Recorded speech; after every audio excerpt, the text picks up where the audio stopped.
The Cellcast is recorded in front of a live streaming audience.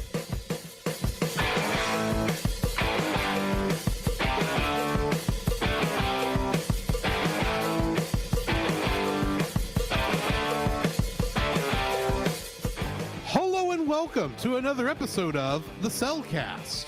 Joining me today is a man who really needs to get that hole fixed in his robe. Welcome, Jacob. Jeez, man, you noticed? We all noticed. Sheesh, man, that's embarrassing. I could almost say you lost your marbles when that tore. But you let the cat out of the bag, man. Come on.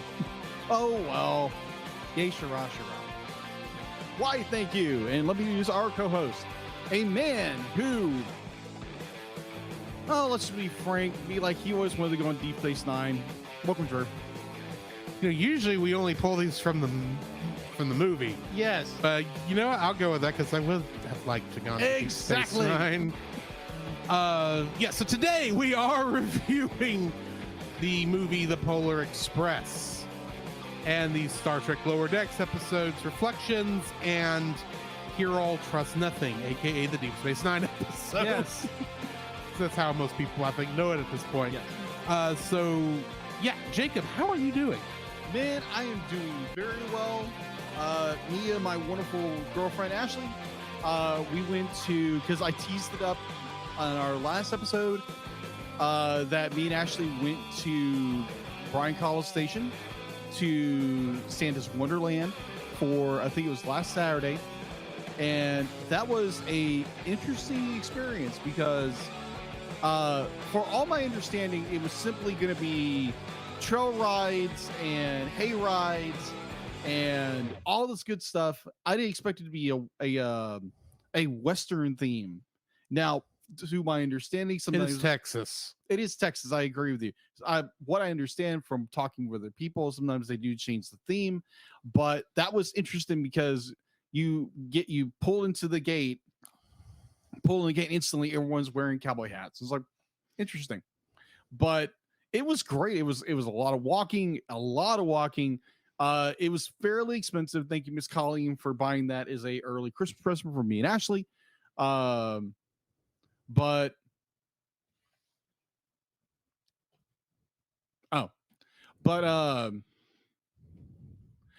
yeah, just be like I am.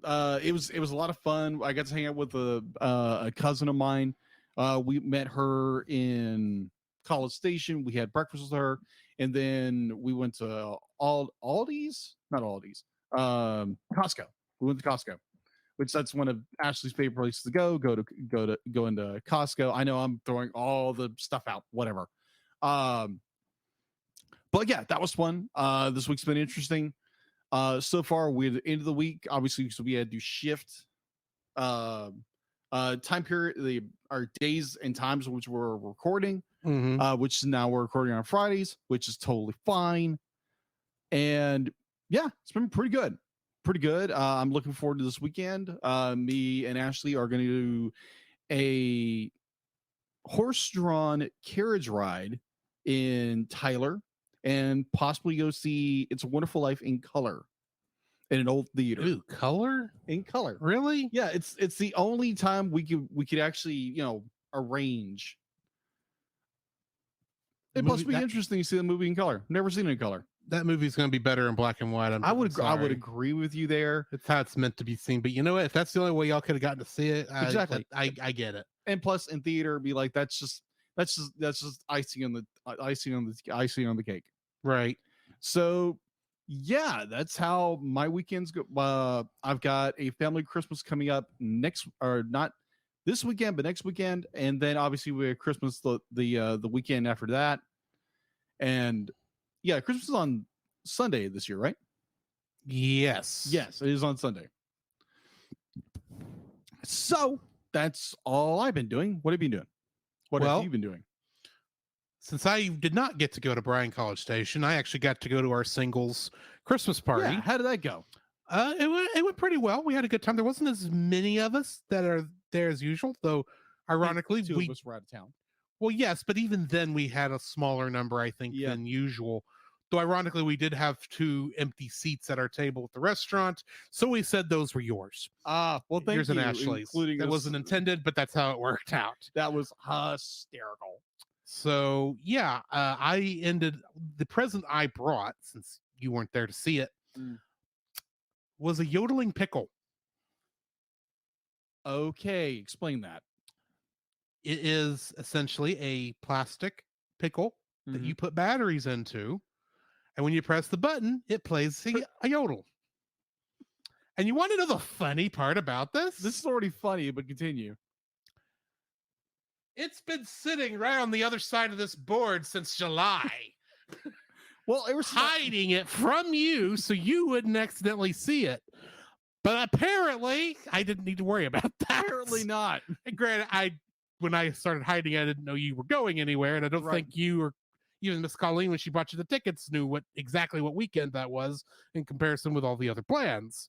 So but that's cool. And I ended up getting a spider. A spider. It's a plastic one about the size of my hand. Oh, fun. I don't know why Hezi decided to wrap that up. That sounds like Hezekiah. But it was one of those things where I walked up to it and I saw one was wrapped in duct tape, fluorescent green duct tape. And I thought, someone's after my own heart, because I think I've wrapped gifts recently in duct tape. I didn't this time, but and so I open it up and go, that's a spider. Why? Okay, moving on. No one stole it from me, but my pickle did get froze out. Oh, fun. That's always fun. Yes. Don got it first. Oh. And then Nani stole it from him. And then you stole it from her. No, I didn't steal it. I don't have it. Oh, that's right. You brought it. That's right. Right. I can't remember. Brain here, Jacob. I can't remember the name of the lady who got it. The one that's got the cane. Can't think of her name. I just saw her today. This is terrible. I apologize if you're listening. Right. I don't know if she is, but she's the one who ended up with the pickle. Got it. And I had it even in a best made pickle jar. Clevamon. Yeah. So yeah. Also, Tuesday, our normal recording night. Yes. Our old recording night, I should say. Yeah. At 10 o'clock, I was on the Culture Box discussion thing that we had started doing, which I'm going to ask for your apology for I'm going to give you my apology now for not telling you about it. Oh yeah, I saw that. I was like, you traitor. I didn't mean to. It was one of those things where it slipped my mind to let you know we were doing this thing. Right. Because I think it rested in my mind as, I'm guest hosting somewhere. Jacob had told me I didn't need to worry about getting him involved in every guest up thing I'm in. True. So I think that's where it sat in my head. Right. And I forgot to tell you, despite the fact you had just as much fright of being there as I did. But yeah, we had a good discussion. That's good. Not sure where that ended up. I think I still need to download it to put it on our YouTube channel for my part, for our people. So when that becomes available, go take a look at that. We talked about a couple of interesting topics. Nice. But I'm sure by now it's on one of either Retros or Geek Devotions is one. But anyway, also, last Friday and Saturday was super busy because I also guested on another podcast. Really? Saturday morning. It was not a live recording. And the episode is not out yet. But I apparently... You remember how I mentioned last week I watched some Kamen Rider? Yeah, you did. I did that because I'm guest hosting for 5 episodes for the end of Henshin Men, which is, that one that Nathan of the Monster on Film Vault does. Yes. And I'm helping him finish that out by being his temp guest host for the last 5, not the last 5 episodes, because the last episode he is going to have the original co-host back on for, just as far as our knowledge is. But yeah. Okay. I get to talk about a 70s tokusatsu show that makes you go, what were these people on? No, it's not like that. It's Power Rangers with a less technology into the making of it. Okay. A lot more practical. I know that's weird talking about Mighty Morphin and it's not being practical, but there's a difference in the filmmaking from the 90s as there would be in the 70s. Right. And there is a difference. Okay. Anyway, it'll be a fun episode when that comes out, and I've got 4 more to do. I'm not sure when I'm recording those, but gotcha. I was on that, and I think that's about all of it. Other than I'm getting set up on another D&D session. Nice. Because I did not realize the group I was with before was going to continue, and by the time I did, I had already found another group. So we did a little bit of a session 0 to kind of get everything set up where we are, but that's going good. Other than that, I think that's about it. So Jacob, I got a question for you. What have you been watching? All right. So what I've been watching. So I have this tendency of watching reviews because I like watching movie reviews or watching movies in general. So I watched this certain, it's you pull up, right? Oliver Harper's retrospective reviews. It's on YouTube. You can go check him out. He does primarily like action movies from the 80s and 90s and 2000s, and it reviews modern films. And so I was just watching his stuff because I just really find his review very interesting and very insightful, because he dives deep into these film, like the production and like script and everything. And I just find it very fascinating. And he's a really, really good YouTuber. He's a really, really good YouTuber when it comes to reviewing films. So he started doing a review over a 90s film called Universal Soldier. Okay. And I remember hearing about this. It has Jean-Claude Van Damme and Dolph Lundgren. In which, if you're a 90s kid, you probably heard of these two. You've probably heard of the movie, even if you've never seen it. Exactly. I'd never seen this movie before. So I watched the film. I watched his review of it, and I was like, you know what? Because he keeps talking about how Dolph Lundgren is this as an actor in this film. He like portrays him very well as a villain, and it's like, you know what? I have access to HBO Max. It's on HBO Max. So I was like, you know what? I'm gonna sit down and watch this. And sure enough, be like, the movie is not very good. It isn't. I'll be honest. It's not. It's very much a 90s schlock movie, but it's directed by Emmerich. Come on, think. Roland Emmerich. It's directed by Roland Emmerich. It's one of his very early films. Before all of his Emmericisms were in place. Yeah. Well, it's not an end of the world disaster movie.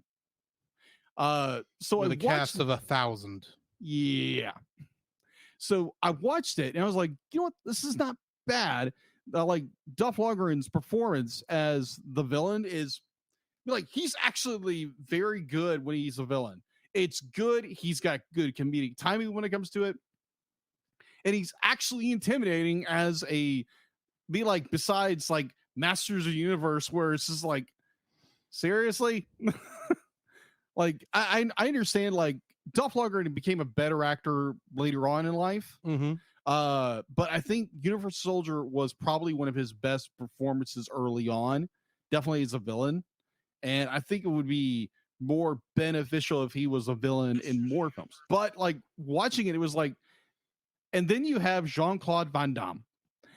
This guy, oh my gosh, his performance was so wooden. But the way this is so interesting hearing myself feedback. I'm not intending to do that. I know this. I know you're not, but it's funny. But the way because in the movie itself, Jean-Claude Van Damme is a man, he has amnesia. He's learning who he was back back in the day before he got put on ice and he was dead and reprogrammed as a soldier, like a super soldier. Mm-hmm. And he's learning to be human again. And he doesn't talk a lot through this film, but he has some very interesting expressions when like there's one scene where they're in a cafe. This is obviously before a big fight breaks out. So he's sitting there and food's just getting piled and piled up. He's just gobbling away. And the waitress walks up. It's like, they're like, enjoyed it? Mm-hmm. They're like, how are you gonna eat it? And all it is scoop up some potato and keep eating. It was hysterical. Mm-hmm. I was like, it's like some actors be like, they're not very good actors. I'm just gonna say that Jean-Claude Van Damme is not a very good actor. Now for some people like, hey, I'm here to listen or watch anime movies. Why are we ranting on and on about it? A live action movie. I'll get to that. But like, it was an interesting film. This must have been the only film you watched this week. No, it wasn't. No, it wasn't. That's actually what was going through my mind. So I finished watching it. It's a good schlocky, popcorn muncher kind of film. It's interesting. Dolph Lundgren's performance is, it is fun to watch. It is a fun, it's not a great movie, but it's fun to watch. Mm-hmm. And speaking of Roland Emmerich, the next film I watched was Stargate, which was, again, one of his early films. And that one, there again, I'd also watched Oliver's review on that. I was like, that's interesting because I remember watching this as a kid. And it's a good story. It's a good story. It's got really good elements to it. And no wonder they turned it into a TV show because this sucker was good. Mm-hmm. I'm about 20. I was literally 20 minutes before the end of the movie, maybe like 15 before I had to come over here. So I'm planning on finishing it, but that was an interesting movie. That was fun. That was a fun movie. It had a good story, good beat, the whole enchilada. And yeah, I enjoyed it. So going into what I have listened to recently, so on the way to Santa's Wonderland in Bryan College Station, Ashley has been like, she's flipping through like what she's listened to podcast wise, and it's like most of it's true crime, which is not a shocker to anybody who knows Ashley. And then she turns on Pod Meets World. Are you familiar with this one? No, but I can make a couple guesses what this show is about with a name like Pod Meets World. Yeah. What do you think it's about? A certain show that aired on TGIF back in the 90s, and it's possible Disney Channel sequel. Yeah. Boy Meets World. Yeah. So it has three of the original actors, actors who have gone on to do more things, including one who Girl Meets World. Girl Meets World, and also one who voiced the bat, voiced the cat, and a bunch of other stuff. Or Batman and Beyond, but nuance. So we listened to like one episode. It was like episode 20, 22, whatever. But that was interesting. It's very interesting. It's wonderful to hear insight from an actor. Mm-hmm. Definitely if they were a child actor back then, because they were like 12 years old when they were cast for Boy Meets World back in 1993, I think. But it was so insightful listening to them talk about, what happened behind the scenes and their recollections, and it's like, oh my gosh, I totally forgot about this kind of thing. Mm-hmm. But it was so much fun. Well, we listened to like 2 episodes, and it's like, you know what? I didn't get around to this week, but the plan is I'm going to start watching Boy Meets World on Disney Plus. That's where it is, because obviously, and just start from episode 1 pilot to its completion, which I think it's like 7 episodes or 7. It's more than 7 episodes. No, it's more than 7 episodes. It actually got picked up more and more. That's why it's a popular series. They had to keep finding excuses to keep Mr. Feeney involved. That is true. Oh, Mr. Feeney. But yeah, it's good if you are a fan of Boy Meets World. You get to hear very colorful insight or colorful commentary from original actors from the show, and they bring on special guests. And they actually bring on the actor who played Mr. Feeney at one point, which I haven't got to yet, but I'm looking forward to it. Mm-hmm. And yeah. So other than like a negotiation podcast she listens to, which was very interesting. I can't remember what it was, but I'll bring it back. If I remember to, I will bring it up next week so that you guys who love to listen to podcasts, there's another podcast for you. So Pod Meets World. The one with 3 hosts instead of just one, because apparently there are 2 of these out there with the exact same logo. With the exact logo. I don't know how they did this. Well, I mean, if they're basing it off of the original show's logo, it's not hard. I can see. Yeah. But that is all I've been watching and listening to.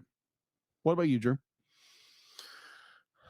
Well, along with the newest episodes of Spy Family, which finally we're getting back to some goodness, some actual. So what I figured out is I actually read some of the some more of the manga since then, is that of the manga, books 1 through 4 are pretty much all based around arcs.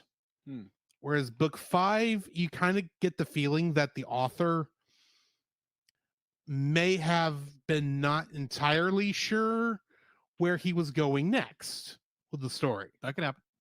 So he has like every single one of the chapters in that one is like little short stories about to get them from, where they were to where they decided to go. And that took up about 5 episodes of the anime. Okay. And all those 5 episodes had these A stories and B stories that they just literally is like, how on Cartoon Network they have 2 episodes in 1 episode. Yeah. Basically, that's what they did here, except they were both labeled as, whatever their main episode number was. So, and that was true up until this last episode where they finally got back into the full episode being a arc of the last 2 episodes where they finally started getting into an arc in the story. Okay. And this is dealing with a woman who works for the same spy group as Twilight does. Lloyd. Yeah. Who may have been too busy when the time came to actually be able to, with her own missions, to be able to take over as Lloyd's wife for Operation Strix, the actual spy mission, the long range spy mission that Lloyd is on, that caused him to have to get Anya and Yor, and she has one heck of a crush on Twilight.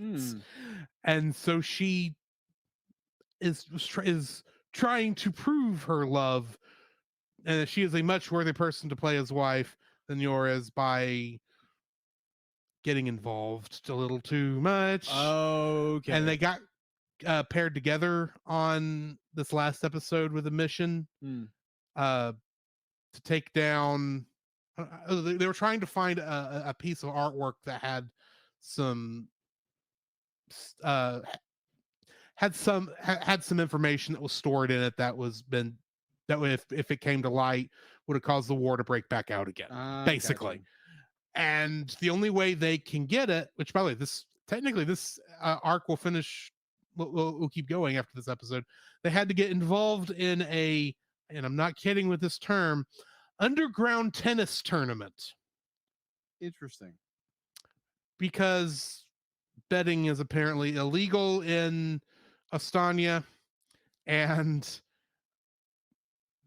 that is apparently the sport of choice in betting is tennis. Of all things. And I like how their cover names for this mission, their last name was Phony. So they were Mr. and Mrs. Phony. Interesting. Which was funny to me. But yeah, it was a fun episode. Do highly suggest that. I did try another episode of a show called I'm the Villainous, so I'm Taming the Final Boss at the suggestion of my good buddy Chase. Oh. It is an isekai show, Mm-hmm. and it follows, but it's actually got a lot of heart to it, believe it or not. Really? So I'm going to continue trying to watch it because I think it's kind of fun. And outside of, the stuff for the show tonight, the only other things I've watched this week is the Mystery Science Theater 3000 episode, Santa Claus Conquers the Martians. Huh. Which was a 1960s era sci-fi comedy Okay. movie that was done on the cheap, Okay. the super cheap. Mm. It's not a very good movie. Okay. But what brought it to mind is that it was in the Star Wars holiday, the Guardians of the Galaxy holiday special. Oh, okay. Which is what made me think of it and made look at me as oh, it's free on Amazon Prime. The Mystery Science Theater episode where they riff on it. I'll give that a shot. And I finished it. It's a fun little movie. But other than that, and a couple of YouTube things here and there, that's about all I've watched. Oh, okay. But I did start up a new game. What is it? Pokemon Violet. Oh, okay. Isn't that one of the new ones? Is the one that came out like within the last month. Okay, yeah. And if you've been hearing the reports of the performance issues with the game, I can verify them. There are performance issues. There is. Let me put it to you this way: one of the new gimmicks in this one is that you can do what they call testralizing on your Pokemon, which causes you can only do it like once per trip to the Pokemon Center to heal, and it pretty much puts this kind of crystalline effect on your Pokemon, and you get to do this. All your attacks get like a very big boost. Okay, pretty much. The problem is when you do this effect, when you do this at night against another Pokemon that's doing the same effect, the screen looks like it's having issues. You know how if you see a really bad like on these new digital televisions when they start glitching out and sometimes things will hang weird and like you ever seen a broken TV? Yeah. The broken flat screens when people, threw their Wii remote at the screen or whatever. Yeah. That's what it kind of looks like, but not completely. Because it looks like it's messing up kind of that much, but it's just because of how this effect is combined. These two different effects are affecting each other, plus the grass in front of you that's been slightly faded to make it easier to see what you're doing, which also gives it kind of a checkerboardish transparent effect. Got it. All of those three things combined make your screen look like hot garbage. Pokemon needs to fix their stuff. Which they're probably going to put a patch in at some point. That's the thing. They put in a patch on December 1st. It did not fix the problems. Ooh. All it did was they made sure some stuff would work on the tournaments that they were setting up. Come on. It started Nintendo. season 1 of their tournaments. Yeah.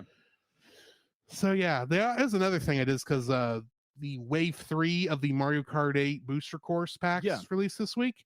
And we got a surprise in that even if you don't have the booster course pass thing, everyone got a patch to put in a new feature. The first new feature they've implemented in this game, and besides the new courses, obviously, in the last 3 years.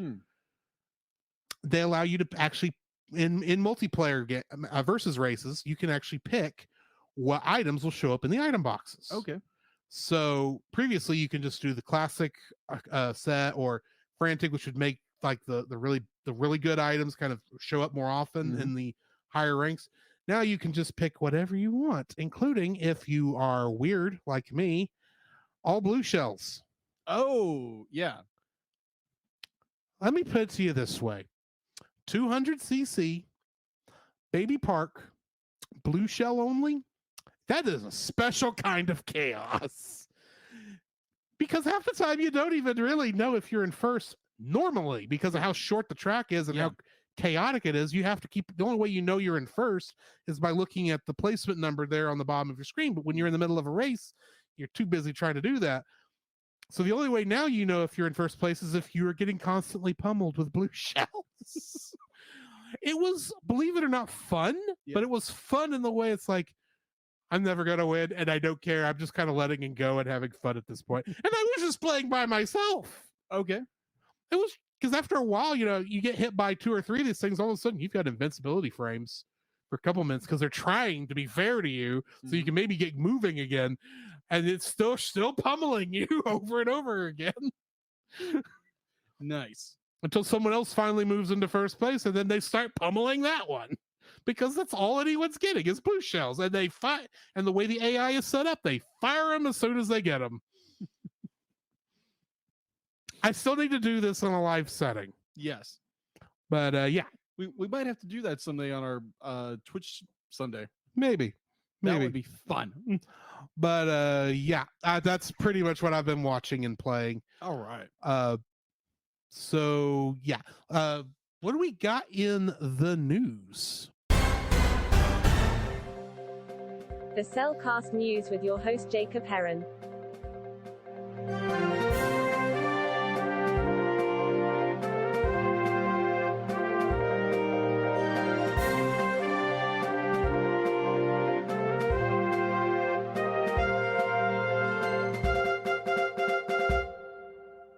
Why, thank you, D-Lit. And today's news, there's not a whole lot of news today or this week. We know that Disney's Strange World is doing terrible in theaters. Which pretty much means we're not going to watch it until it's out on Disney Plus. Mm-hmm.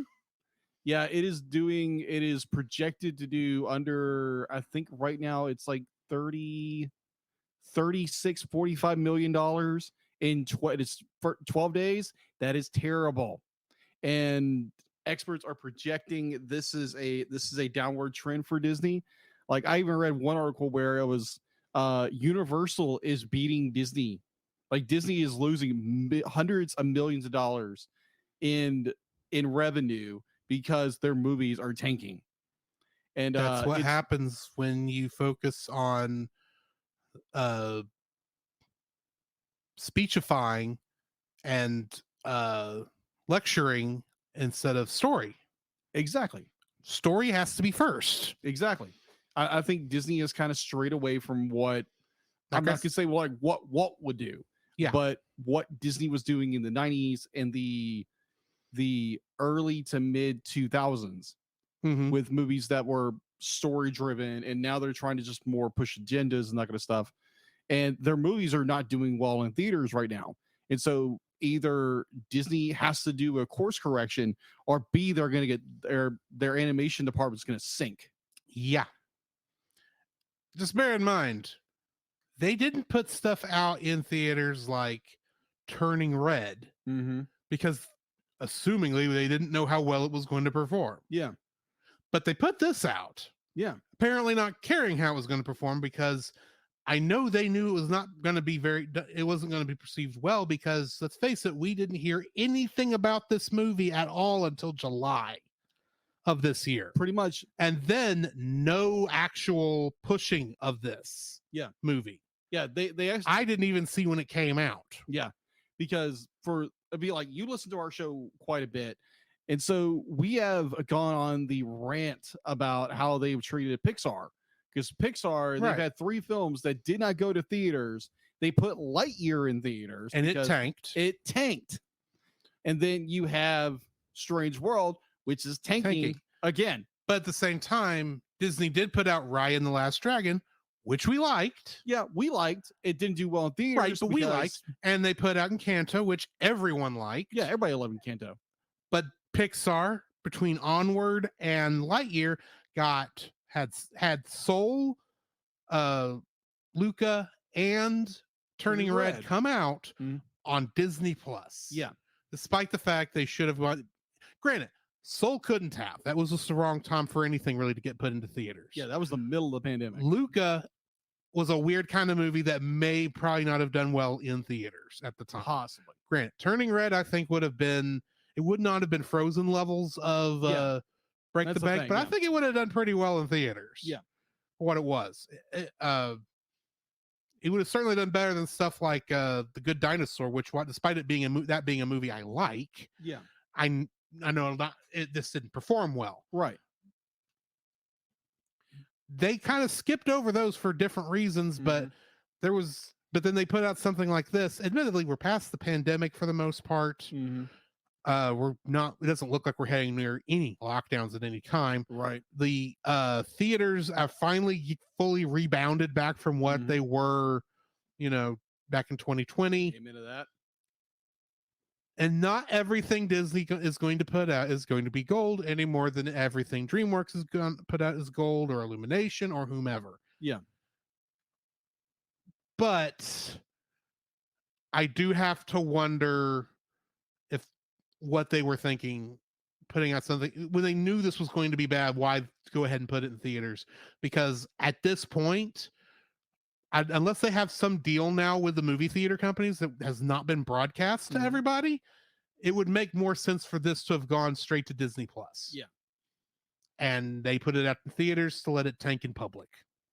That's possible. But I don't know. And like I said, I assume they may have a deal to try to help ease theater owners' fears so that they'll know that they're still getting movies out. But I don't know. But there again, be like, we're looking at an era where in 2020, the pandemic came around and shut down theaters. Yeah. And then you have the birth of the streaming platforms, or what's the idea of day and date. Huh? Yeah, day and date streaming. Yeah, day and date streaming. Which now they're trying to get back off of after Warner, because of how much trouble Warner Brothers got in. True.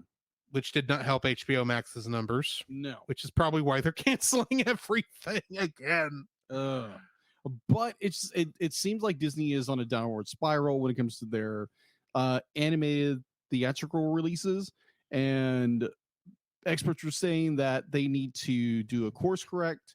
They need to possibly go back to more of their roots when it comes to storytelling, and as in actually do storytelling. Yeah. Which there again, I have not seen. I hadn't seen it yet. We haven't seen it yet. So I only barely know what it's about. Yeah.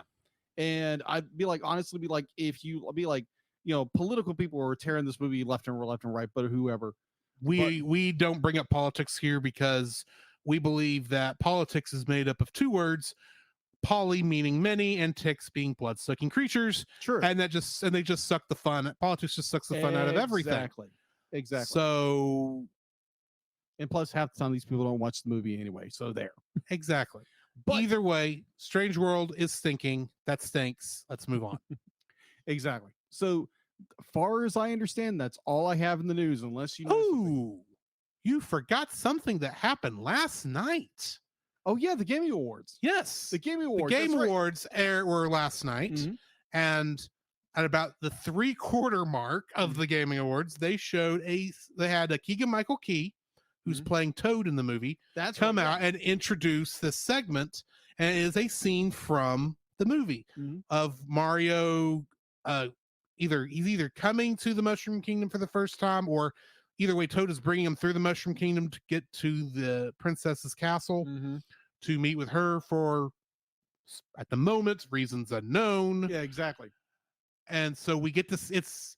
We do actually get some lines from Chris Pratt as Mario, which honestly, to me, I think he sounds really good. He is sounding better, and he is still definitely using more of a Chris Pratt voice than what Charles Martinet was doing. Right. Granted, but I do think he is sounding better. I did like, though, a ton of the stuff that you see in the background. All the Easter eggs. All the Easter eggs. If you want to see all the Easter eggs, Game Explain has a video where they hit every single one of them. But they had, like, at one point they go past an antique shop. Yeah. And you can see like the dragon coins from Super Mario World. Oh, different power-ups from like Super Mario 3, and different things of that, like that. He uses a clear pipe from Super Mario 3D World. You can actually see a Crazy Cap shop from Super Mario Odyssey in there.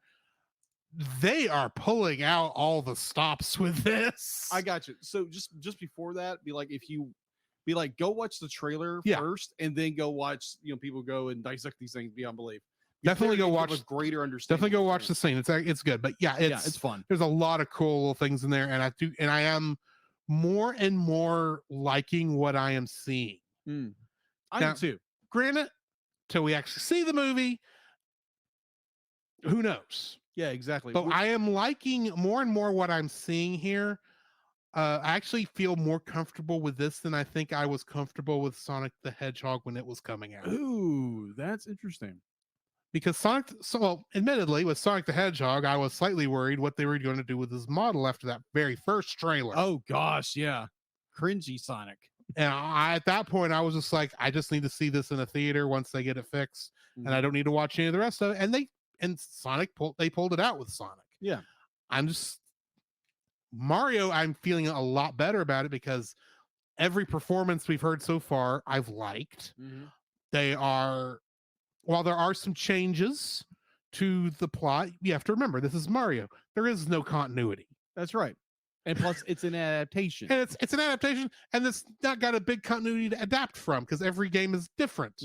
They literally make the game, make changes to the universe to fit whatever game they're making this time. So the fact that we're even getting references to this past stuff is a gift in and of itself. So yeah, I'm really looking forward to hearing more of the score for this because we did get a nice little bit of the Super Mario Brothers theme. Yeah, we did in this, played by an orchestra, which sounded good. It did sound good. So yeah, there again, be like for those to be like, it's like, well, like I know I'm a relative who doesn't like watching trailers because it's a spoiler, but be like, there's also people out there be like, oh, I just want to listen to people's commentary. No, go watch the trailer for yourself. Go watch the trailers. Build your own opinion first, and then go like listen to everybody's opinion. That's my opinion. That's my objection when it comes to trailers. Well, I think mine and your belief period is you need to form your own opinion about whatever it is you're looking at, and then listen to people's reviews. Yeah, and then you have your own insight, right? And that's like, and you can join the conversation about things. We should always be in the second part of the process because the first part is watching what we're talking about. Now, if you don't want to and you don't care, that's your business, but you don't get to complain when we say stuff you disagree with because you didn't watch it. How would you know? Exactly. Anyway, and there again, I guarantee I'm fairly certain there's people out there who probably listen to us simply because they're like, hey, I want to listen to a fun time, or B, I want to listen to somebody talk about a movie that I might be interested in. Right, which is why we have the spoiler-free section, which we'll be getting into in a minute. Exactly. So shall we make that transition? Exactly. Let's hop in a pipe and go to the next section. Certified fresh and spoiler-free. This is my third viewing, I believe, of the Polar Express. Really? The first time I saw it would have been around 2004, 2005, because I did first see it on DVD, not in a theater. So I think it was closer to 2005. May have been 2006, actually, for all I know. But I know I saw it again like in 2011, 2012, somewhere in there. And then this viewing. So I actually do like this movie. I have there are some technical hiccups that I did not understand what actually caused them until I was researching for our episode. Yeah. Because before I would have thrown it into Uncanny Valley territory and just let it go at that. Yeah.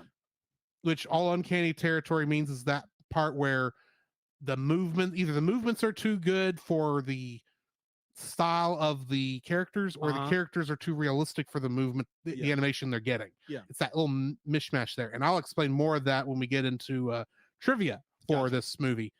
But now that I have done the research, I was like, okay, that makes a lot more sense as to what's actually causing the issues. Yeah. But when this movie is actively showing, like, obviously scenes from the picture book, but in animation with Yeah. in movement. Mhm. It is downright gorgeous. It is. Agreed. And it's got a good story in there. I think that you can actually I think it could be an allegory for salvation I agree with that, in a way. yes. But other than that, it's a good movie. It's a fun movie. I think Tom Hanks has too many roles. But besides that, it's a good movie. Tom Hanks. Tom Hanks is a legend, but he has way too many roles in this movie. Oh my god! And also, I'll get into that later. Yeah. So yeah, what are your thoughts on this? This is my first viewing of this film. I have heard of the Polar Express, and I've heard people say, "Don't watch this movie. This is a terrible movie." Be like, it goes way too in the uncanny valley, and I can definitely see their viewpoint after watching this. Watching this was like some points I'm like, oh dear Lord in heaven, this is cringy. But I enjoy the story for what it is. I think there's a little bit of a problem when it comes to the third act. Mm-hmm. There are very good points.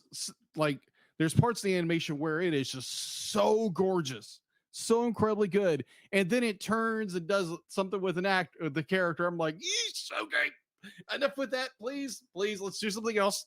I'm looking forward to hearing what that is here in a minute. But excuse me, cough going around.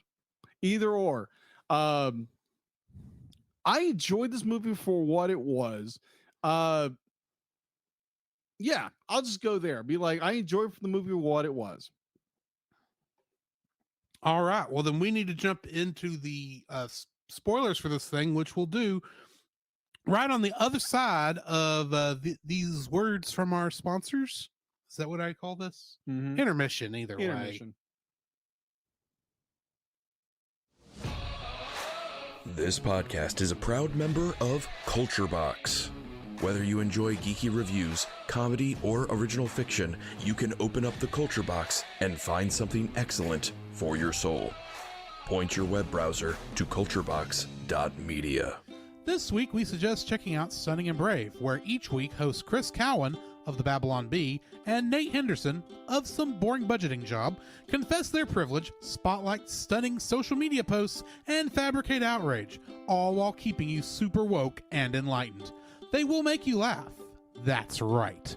You have no choice. Check out Stunning and Brave at stunningandbrave.net. The Cellcast would like to thank the following patrons: Josh Adams, Ashley Ruiz, Book of Gaming. To get your name on the show, And plus PaulJPowers.com. uncut episodes, early access to the Cellcast Plus reviews, and special art from Jacob, please donate to us on Patreon.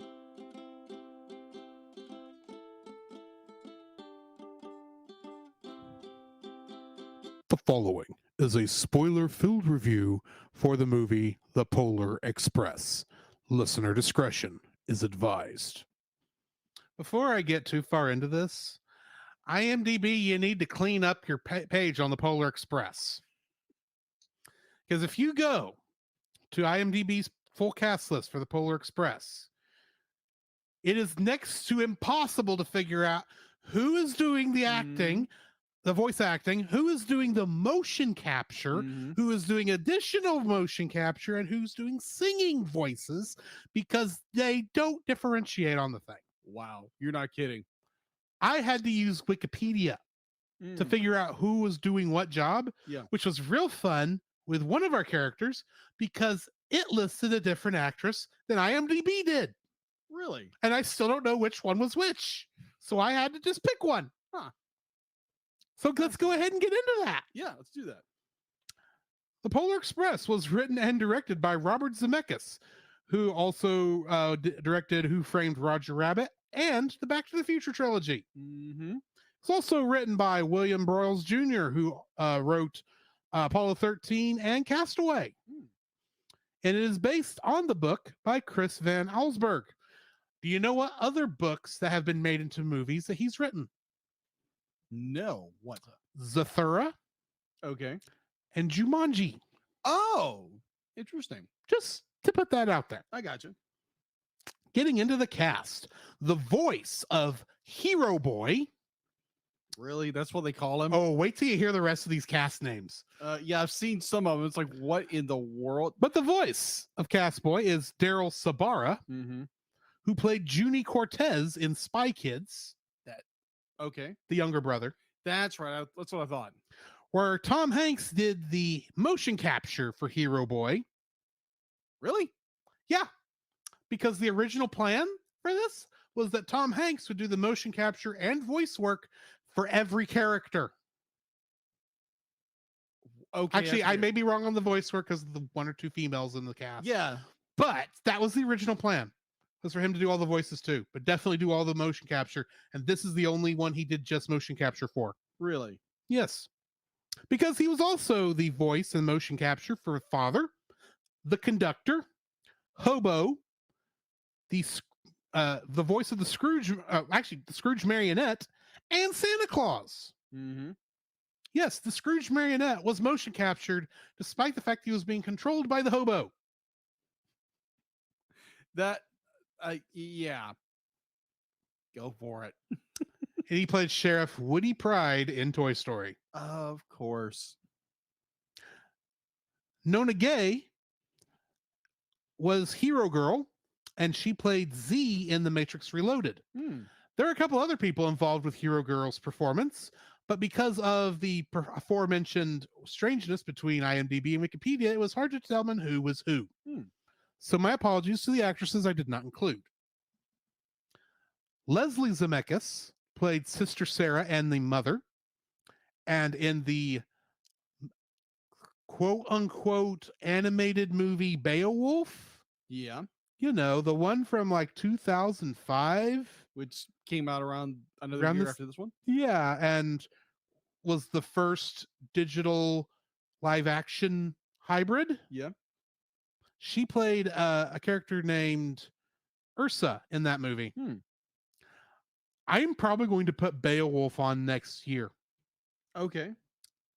because we need to get it out of the way. That is true. Because I don't think it's bad enough to be a bad movie month movie, but it does need to be. We do need to get it out, get it done with. Eddie Deason was the voice of Know It All. He was most famous to me for playing Mandark in Dexter's Laboratory on Cartoon Network. Gotcha. You probably know him better as Ned in Kim Possible. Oh, that's where I recognize his voice from. But you'll also recognize him as a character from War Games. That He's one of the nerds that they go and talk to there when they're trying to figure out who they accidentally called. Oh, okay. I got you. And his character's name was Malvin. Right. Wow. Yeah. Jimmy Bennett, who was the voice of Billy the Lonely Boy, Billy being the only character's name besides his sister, only character on the train who got a name, by the way. That's right, because they never got names. Yeah. Which was weird. He played young James T. Kirk in Star Trek 2009. Oh, yeah. The motion capture for him, though, was by Peter Scolari, who played Wayne Selinsky in Honey, I Shrunk the Kids, the TV show. Wait, there was a TV show? Yes. And it was after, what's his name? The actor who played Wayne Selinsky. He's also he's in Ghostbusters. The guy in Ghostbusters. He's Dark Helmet and Spaceballs. Oh, him. Yeah. Who just recently got back into acting now that his kids are grown. Mm-hmm. Feel horrible not remembering this guy's name. Yeah, I probably audience that was like, this guy's name. What are you thinking? This was after he retired. Yeah, that show happened. Oh, okay. Andre. Oh, sorry, I skipped one. Michael Jeter, who was the voice and the motion capture for the characters of Smokey and Steamer. Those were the drivers of the train, the engineer and his assistant. That was weird. He was also played Percy in the movie Open Range. Okay. And this was his final performance. Oh, okay. As he died after making it. He died before the movie was finished. Yes. Which is why Andre Saw Gluzzo did additional Smokey and Steamer voices when they needed it. And he played Sideswipe in Transformers: Revenge of the Fallen. Last but not least, we have Steven Tyler, the rock star. Oh my gosh, that cameo as an elf singer. Oh, Elf singer. Oh, geez. Did you know he was in Epic? Yes, he was. Yes. I remember that. He played Nim Galoo. Yeah. That was a far better performance than this. That's because you can't blame this performance on Steve Tyler because his singing was fine. Oh yeah, I agree. The song was fine. The animation makes you go, oh my gosh. That was the worst character model in the whole movie. And and that's because all the elves looked like horrible, strange abominations anyway in this movie. And then Steven Tyler's character having a real face on him made it even worse. Oh my gosh. Kingdom Hearts connections. Really? Yes. Jimmy Bennett, who was the voice of Billy the Lonely Boy, in Kingdom Hearts, he voices Rue, the baby kangaroo, not baby, the kid kangaroo in the Winnie the Pooh levels. Yeah. Okay. And Andres Sogluzo, who was the additional voices of Smokey and Steamer, he played a deep space patrolman in Kingdom Hearts during the Stitch level. Yeah. On Birth by Sleep. Yeah. And that's what I've got in cast list. So what do we got in info and stuff? All right. IMDb. It has a 6.6 out of 10. You can be able to watch it on HBO Max. Production. There's quite a few production houses going on here. Part of the problem. Yeah, it's true. Castle Rock Entertainment, Shingir Lee Entertainment, Image Movers, Playtone, and Golden Means Productions. In other words, all the production companies related to people who are heavily involved in the making of this film. True. Because they all have their own production companies, including Tom Hanks. Fun. Yeah, always fun. Too many hands in the pot. Part of the issues. Exactly. Distributed by Warner Brothers. You know what? I forgot one part of it, but originally it was released on October 13th, 2004 at the Chicago International Film Festival. It opened in the United States, Canada on November 14th of the same year. So it had an estimated budget of $165 million. There again, 2004. This was the era which be like there again, like Drew said earlier, Beowulf would come out a year later, and this was like this was the real push of motion capture in animation after Gollum in Lord of the Rings. Once Andy Serkis really pushed that. Agreed. But there are differences though in how Gollum's animation was done versus this, but we'll get to that. Agreed.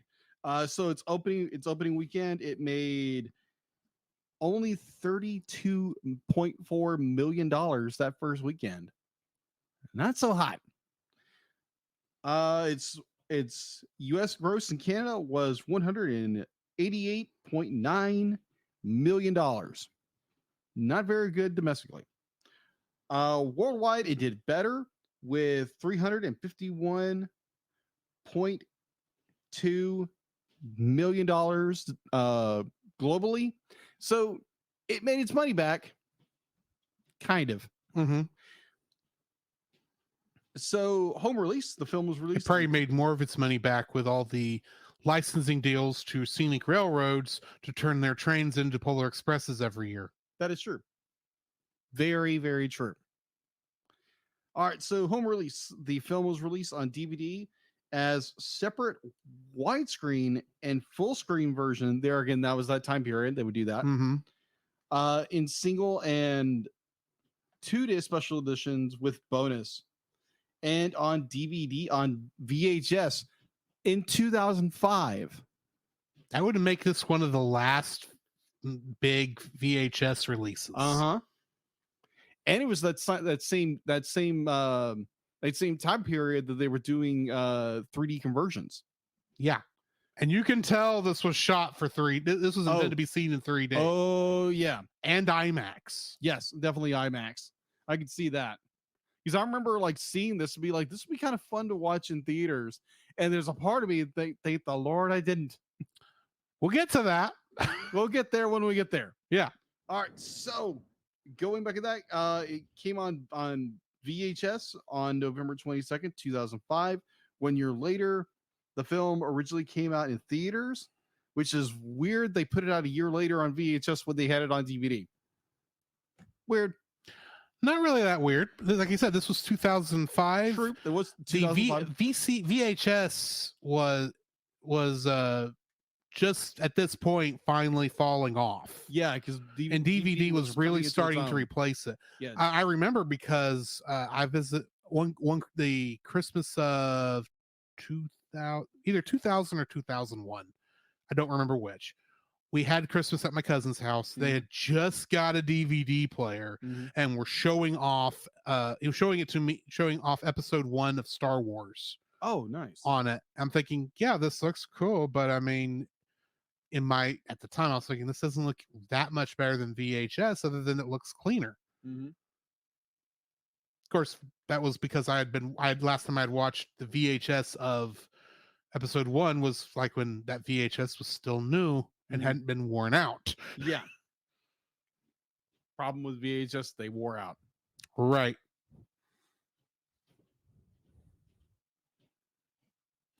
So, So yeah, VHS probably did not really go away until like 2006, 2007, I think. True. That's very true. But also in 2000, I believe it was in 2007, they released it on the original widescreen. Or hold on, back up. It was released on HD DVD. That was the thing back then. Yeah, because then now you're getting into the format war between HD DVD and Blu-ray. Right. Yeah, exactly. With bonus features in 2006 and Blu-ray with bonus features a year later in 2007. Because 2006, Warner Brothers was full on the HD DVD train, where everyone else was on Blu-ray, and Warner Brothers was one of, I believe, the last of the major studios to make the switch. Yeah, to Blu-ray. Yeah, which killed HD DVD. Let's see. Both were presented in the original widescreen aspect ratio. It was again re-released on 3D Blu-ray and DVD October 2008, labeled The Polar Express presented in 3D. Yeah, remember those people? Those were interesting times. Was this actually in theaters though in 3D? I think so. Because it looks like it was made for 3D, but it doesn't fit with my timetable of 3D. But then I don't remember when Avatar was.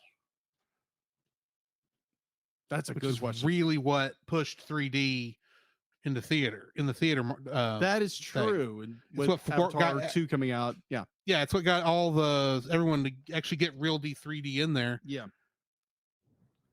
So I will look that up. And the film was released on Blu-ray 3D on November 16th, 2010. So that is all I have for info and stuff. Oh, it was released in IMAX 3D. That's what it was. Oh, okay. So IMAX did have 3D, That's but right, the real D3D hadn't made it to the regular digital projectors yet, because a lot of places still didn't have digital projectors yet. True. And that wouldn't be until Avatar, which was 2009. 2009. Okay. Because when the original Avatar came out. Yeah. Okay, that fixes that problem. So, yeah. Info and we just finished info and stuff, so now we need to get into the summary. On Christmas Eve, a passenger train known as the Polar Express stops at the Grand Rapids, Michigan house of a boy who is growing skeptical about the existence of Santa Claus. The conductor says the train is traveling to the North Pole, and the boy, although reluctant at first, climbs aboard and meets a spirited girl and a know-it-all boy. The train then stops to pick up a boy named Billy, who initially declines to board, but changes his mind as the train is leaving. The boy applies the emergency brake and Billy is allowed on, but opts to sit alone in the observation car. The children are then served hot chocolate by a platoon of waiters, and the girl saves a cup for Billy. When the conductor and the girl go to give Billy his cup, the boy notices that the girl's ticket has not yet been validated. The wind blows out the ticket into the wilderness, but soon finds its way back on into the train after the girl discovers that her ticket is missing. The conductor leaves with her. The boy finds the ticket and traverses the rooftops of the train, where he encounters a mysterious ghostly hobo that helps him reach the engine.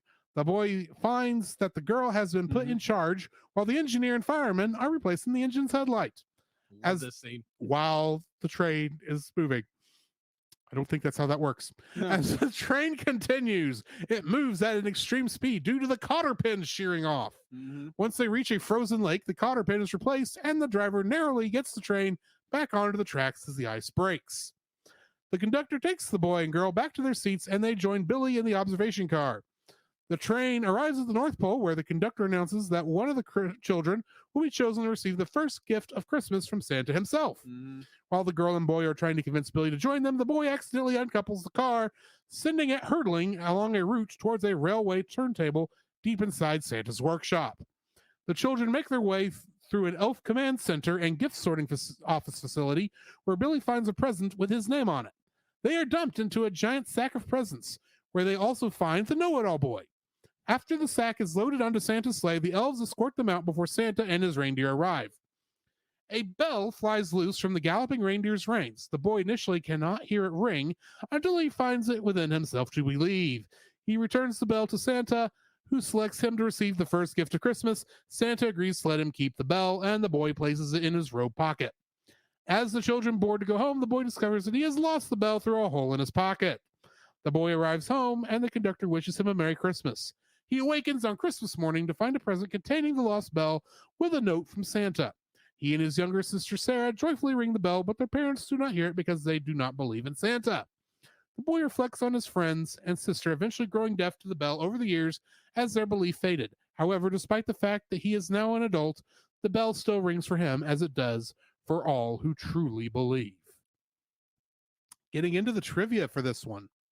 The film is listed in the 2006 Guinness Book of World Records as the first all-digital capture film, where all acted parts were done in digital capture, aka motion capture. In the North Pole City Communications Room, an elf describing the bad little boy in New Jersey named Stephen, who is terrorizing his two little sisters. This line is a nod to Robert Zemeckis' friend and mentor, Steven Spielberg. Spielberg grew up in New Jersey and has admitted many times that he frequently terrorized his two younger sisters. Before Hero Boy boards the Polar Express, the clock says it's 11:55. The time does not change until the first gift of Christmas is given near the end of the film. However, for a little bit of fun side trivia, when they're riding in the sack and the know-it-all boy says, of course it's 11:55. It's been 11:55 for the past hour. If you actually pause the film, you'll see that the film is nearly at an hour in length at that point. Interesting. Good timing. I have no idea if that was intended, but I like that you went there. When the engineer and fireman are trying to grab the pin necessary for the train's throttle, a working flux capacitor is visible in the background. Yes! It's a reference to Back to the Future and could mean the Polar Express is actually a functioning time machine. Or it could have been directed by Robert Zemeckis. How do you know that's not the same train that Doc Brown was flying around in at the end of Back to the Future 3? Despite the fact it didn't look like that train. No, it didn't. It did not. An engine, I should say. Yes. 3 different actors play the role of Hero Boy. Tom Hanks does the motion capture and adult voice. Daryl Sabara does the voice acting, and Josh Hutcherson does additional motion capturing. Hero Boy's real name is never mentioned. However, according to books containing information about the Polar Express, including art books and fact books, Hero Boy's name is Chris. Chris, okay. After the author's novel, Chris Van Allsburg. The film used 3D motion capture techniques to digitally record the actors' physical performances before skinning them with their animated forms. The children's roles were acted by adults using oversized props to get the movement right. Makes sense. A close examination of the ticket numbers reveals they all contain the numbers 1225. Paray Marquette number 1225 was used as a model for the Polar Express locomotive. 1225 is a reference to the date of Christmas, December 25th. The soldier doll that Hero Boy plays with on Christmas morning is part of the recycled toy program that the conductor mentions. The same toy appears as a puppet in the background of the scene with the Scrooge puppet. The address spoken by the conductor early in the film, 11344 Edbrook, is the real address of Robert Zemeckis' childhood house. The house is in a South Side Chicago neighborhood called Roseland. At the end, Santa's reflection is faintly visible in the sleigh bell for a few seconds in close-up after Hero Boy places the bell on the table. It is very hard to see, but I did notice it. Billy is the only person aboard the Polar Express, passenger or crew member, who is identified by name. Several reviews called the motion capture animation creepy. In the 1978 book Robots, Fact, Fiction, and Prediction, Masahiro Mori coined the term uncanny valley to describe the revulsion that people can feel when they encounter a robot that looks human enough but is not clearly alive, which is where that term comes from. After the Hero Boy places the bell in his pocket, the torn pocket, a subtle sound can be heard of the bell hitting the floor of the sleigh. This is telling before the boy returns to the train he didn't have the bell and where it was before he received it on Christmas morning.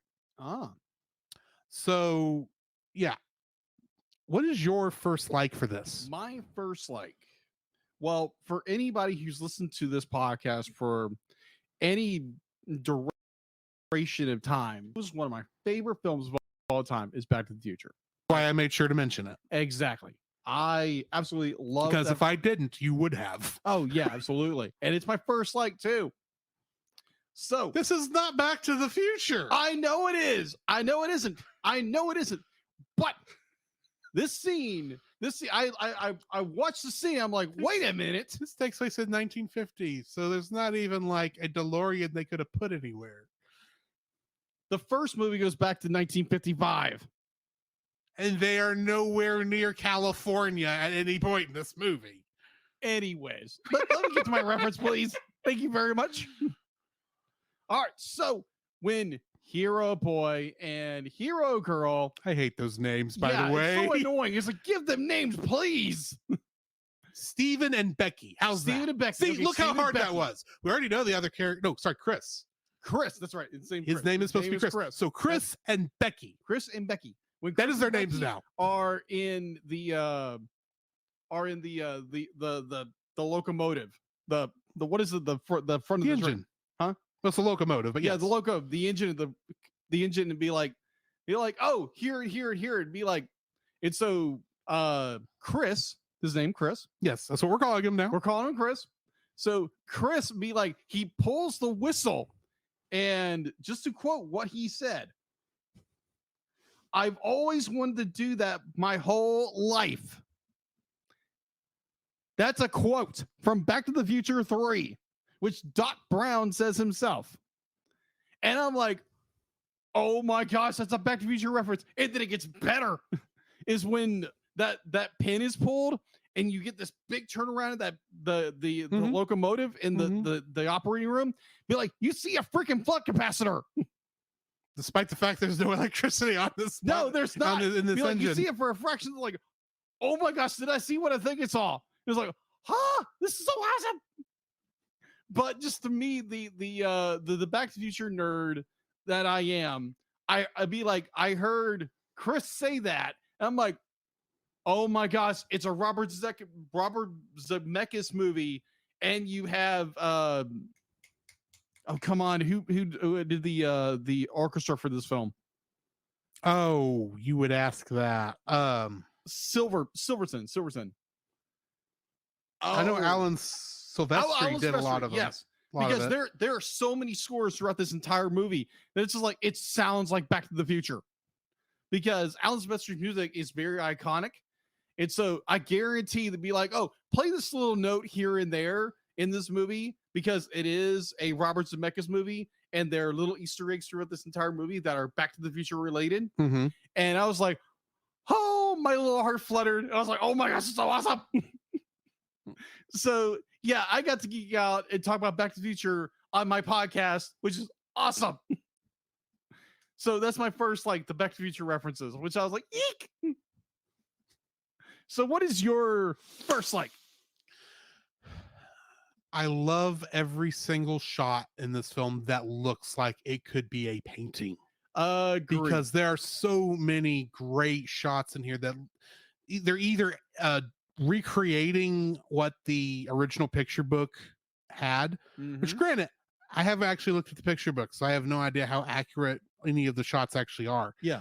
But the way they keep that aesthetic going all the way through it. So yeah, the background art, the art style, everything is pushing this. Even the character designs, for the most part, not the animations, the character designs, there's a difference. Yeah. They all look like they were hand painted in a way. They're still obviously 3D, but the way that they are composited, they all look like somebody painted them. Agreed. And that it's then printed in a storybook that you would see underneath the tree at Christmas time. So yeah, I really loved the artwork in a lot of those shots, because they were just, some of them were just so beautiful. I completely agree. Yeah, I completely agree. Definitely from an artistic standpoint, there are so many shots that it's like it looks like a Kincaid film. Yeah, Thomas painting. Kincaid. Yeah, Thomas Kincaid. Which I know a lot of artists don't like Thomas Kincaid, because he like later in his career he would literally be like do a print and do, you know, a paint gloss over it. Which, yeah, a lot of artists don't like Kincaid for that. But I enjoyed Thomas Kincaid's art for what it is. Definitely when they do like Godzilla in the background. That's kind of cool. See, I was debating whether to bring that joke up. Yeah, that was the best way to improve a Thomas Kincaid painting is to put Godzilla in it. Yeah, throw the, you know, Godzilla or the DeLorean or something like that. Something like that. The Mystery Machine pulling up to an old house. Yeah, or a TARDIS. Okay, moving on. Yeah, moving on. But be like, there are so many scenes in this movie, like backgrounds and animation, for the most part, is done. We'll get into that. Yeah, we'll get into that. Oh my gosh. Yeah. Is absolutely incredible. Just stunning animation, and the amount of effort in 2004, mind you, when they are trying to break into a full CGI with motion capture and the whole bit. Yeah. Be like, I will give them props for that, because there is a lot of stuff. It's like, oh my gosh, for 2004 at the time, see, Pixar had only put out what 5, maybe 6 movies total in that since 1995, and Toy Story itself took 5 years. Yeah, so call it 15 years. Yeah, and Toy Story had only put out 4 or 5 movies, so obviously they were looking for a way to speed this process up with some form of accuracy, which was the primary reason so many of the non 3D animation houses that were wanting to make 3D movies or animated movies were using motion capture, because it looked like it was a good, fast way to pull this off. But we'll get into the motion capture debacle we'll later. Get there when we get there. Yeah. I have a bad feeling we're going to keep pointing to that, and we'll finally get to it. And it won't be as interesting a conversation. That is true. So, you know, spoiler alert, we're probably going to spoil a lot. We're going to do a lot of deep We'll spoil our own spoilers. Yeah, we will. But I would agree with you. Be like, and that's kind of goes right in my second, like, the animation in this movie is very beautiful, and taking into consideration this was 2004 when they did this. There is a lot of work they did into, definitely with the motion capture, the full use of CGI. It's very well done. In that case, there are huge problems when we get into our dislikes. It's like, just hang on to that. But For reference, this was the same year Incredibles came out. that is true. And Like, Incredibles literally was the same month. Yeah. Wow, you're not kidding. Ish. Sorry. Yeah. So be like animation's so well done. Be like it does a lot of groundbreaking stuff that is very well done. Like visually is just eye candy. And yeah, be like Pixar came out the exact same month, or Incredibles came out the exact same month. We reviewed that film already. Go check it out. Wherever you listen to podcasts. Mm-hmm.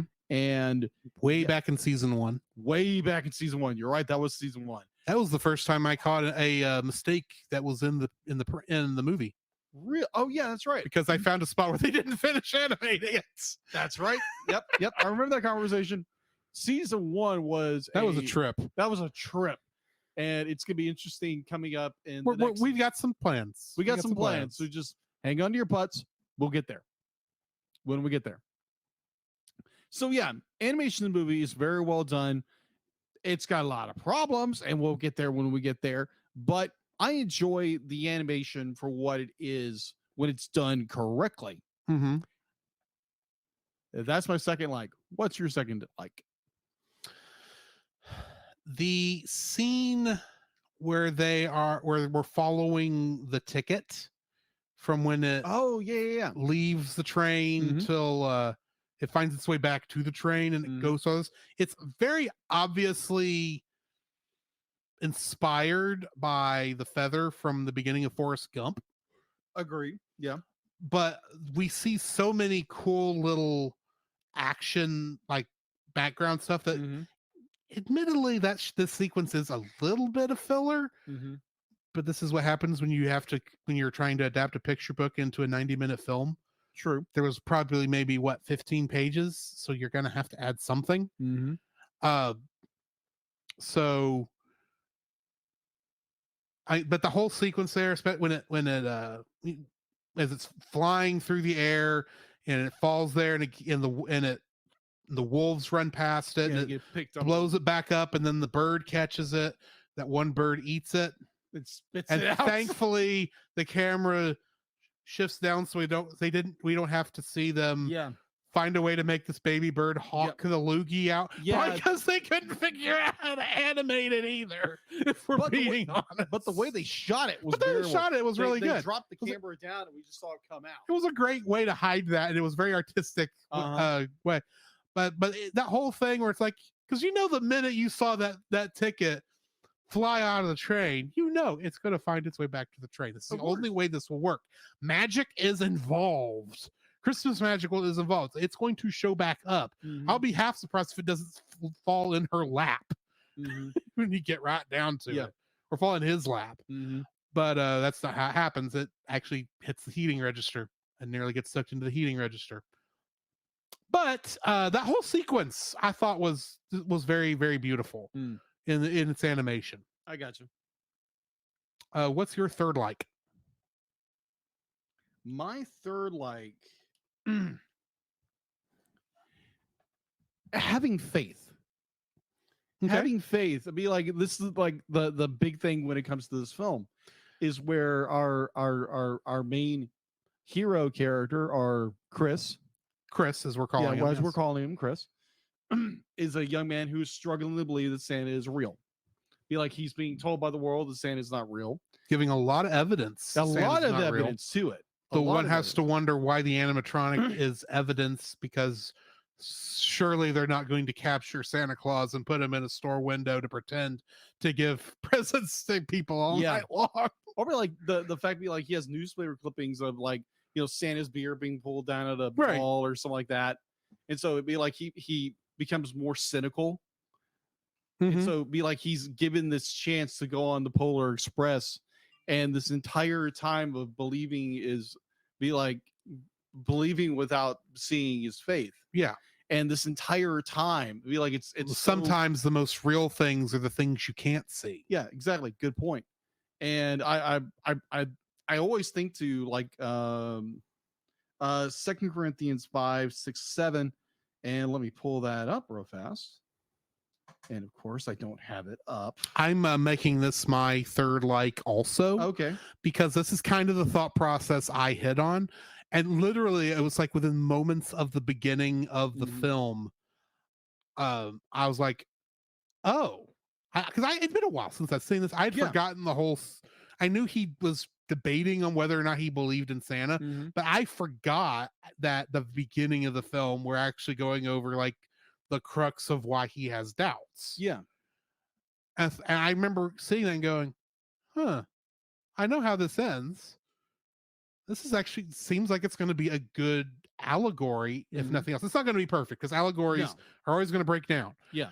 But yeah, seems like a good allegory for like you said, faith. They use the word belief. Yeah. But we all know the problem with belief. Yeah. Even the devil believes and fears and trembles. Exactly. Because it's not about believing, it's about faith. Yeah, it's about believing something you can't see.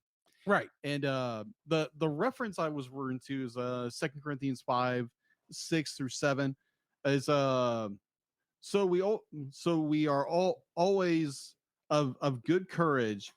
We know that while we are at home in the body, we are away from the Lord. For we walk by faith and not by sight. So that is very common. That's very, very, very quoted. Yeah. Now, granted, contextually, it's talking about the point where we are here on earth and our desires to be with the Lord in heaven and to be with Christ.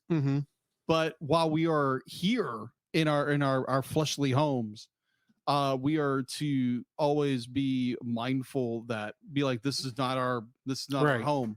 But in the movie itself is the idea that's like it's like if we took if we took the allegory even further with the struggle of faith, the struggle of belief, definitely if you're a Christian, if you're a born again Christian who struggles with their faith and wrestles with it, because there's the difference. Because if you have belief in Jesus, it'd be like you believe Jesus Christ is your Lord and Savior. He died for you. Yeah. He died for you to take upon the sin of the world, for that you can have life. You can have eternal life.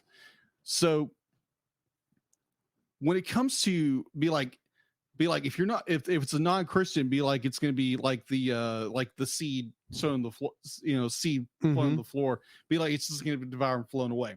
Be like there's not going to be evidence of faith. But if you're one of those seeds that hold on, and you'll be like you're going to sit there and struggle. Be like even the greatest evangelicals in the world, the greatest pastors, greatest you name it, have struggled with faith, have struggled believing, and be like I do. I guarantee Drew does. That we all sometimes we sit there when we doubt, and we kind of just be like, is this true? Is this true?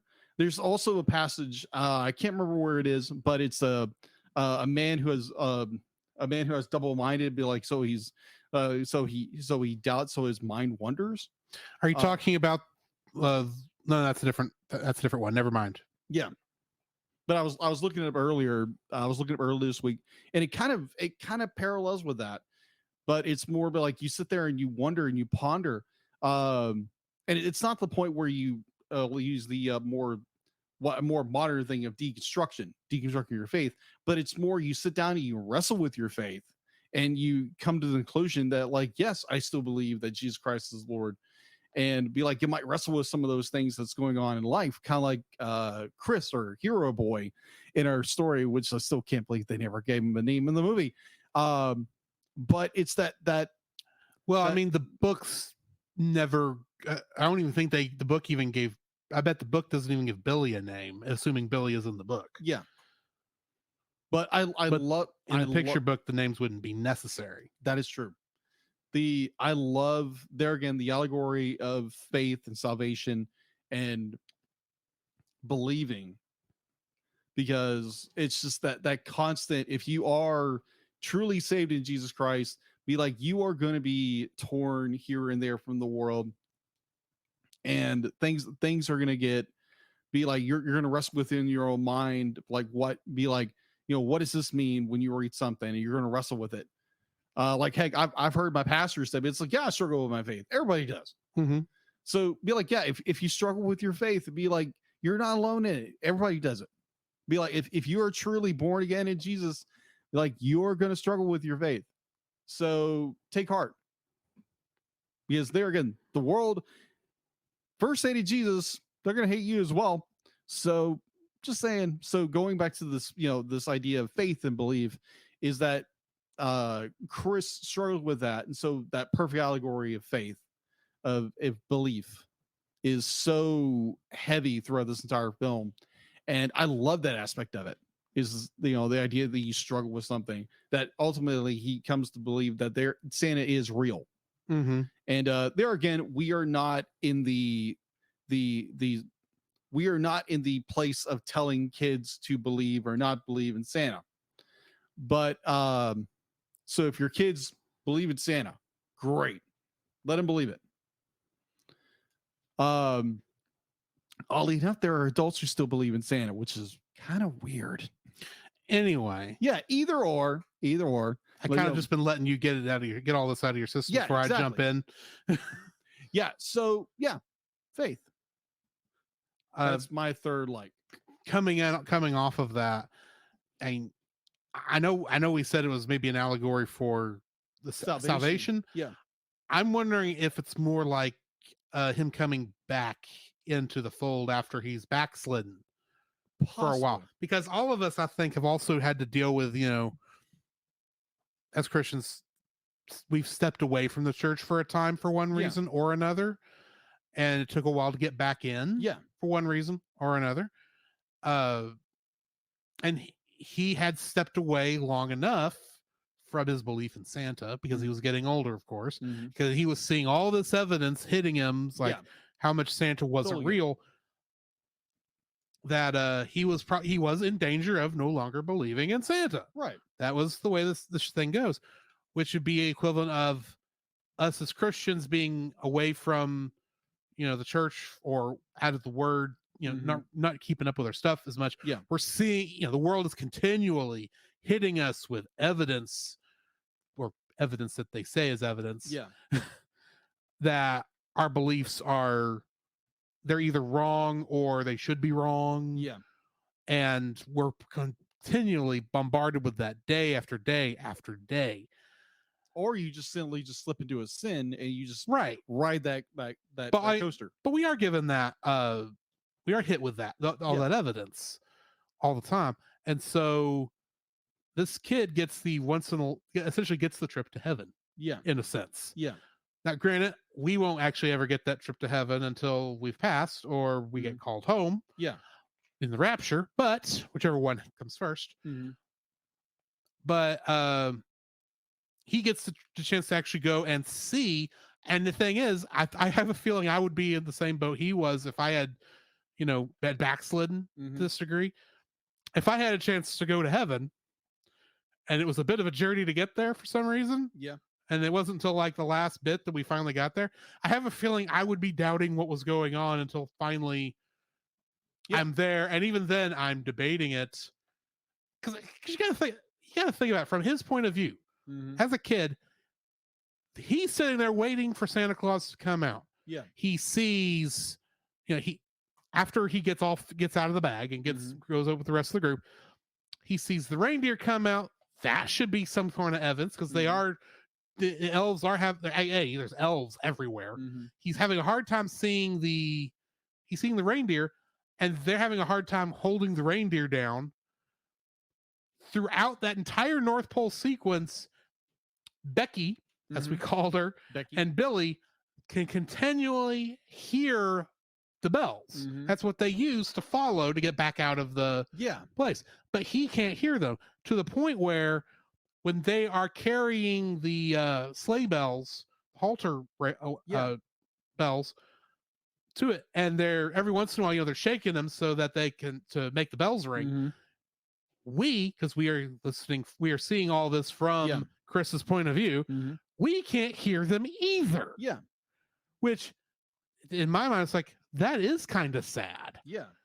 That the magic is lost to us because we don't has lost him because he doesn't believe. Yeah. And consequently, we're not getting to see it either. And then, you know, you get the big entrance where Santa Claus comes out, and no matter what Chris does, wherever he moves or everything, his vision keeps getting blocked Mhm. to where he can't see Santa. Mhm.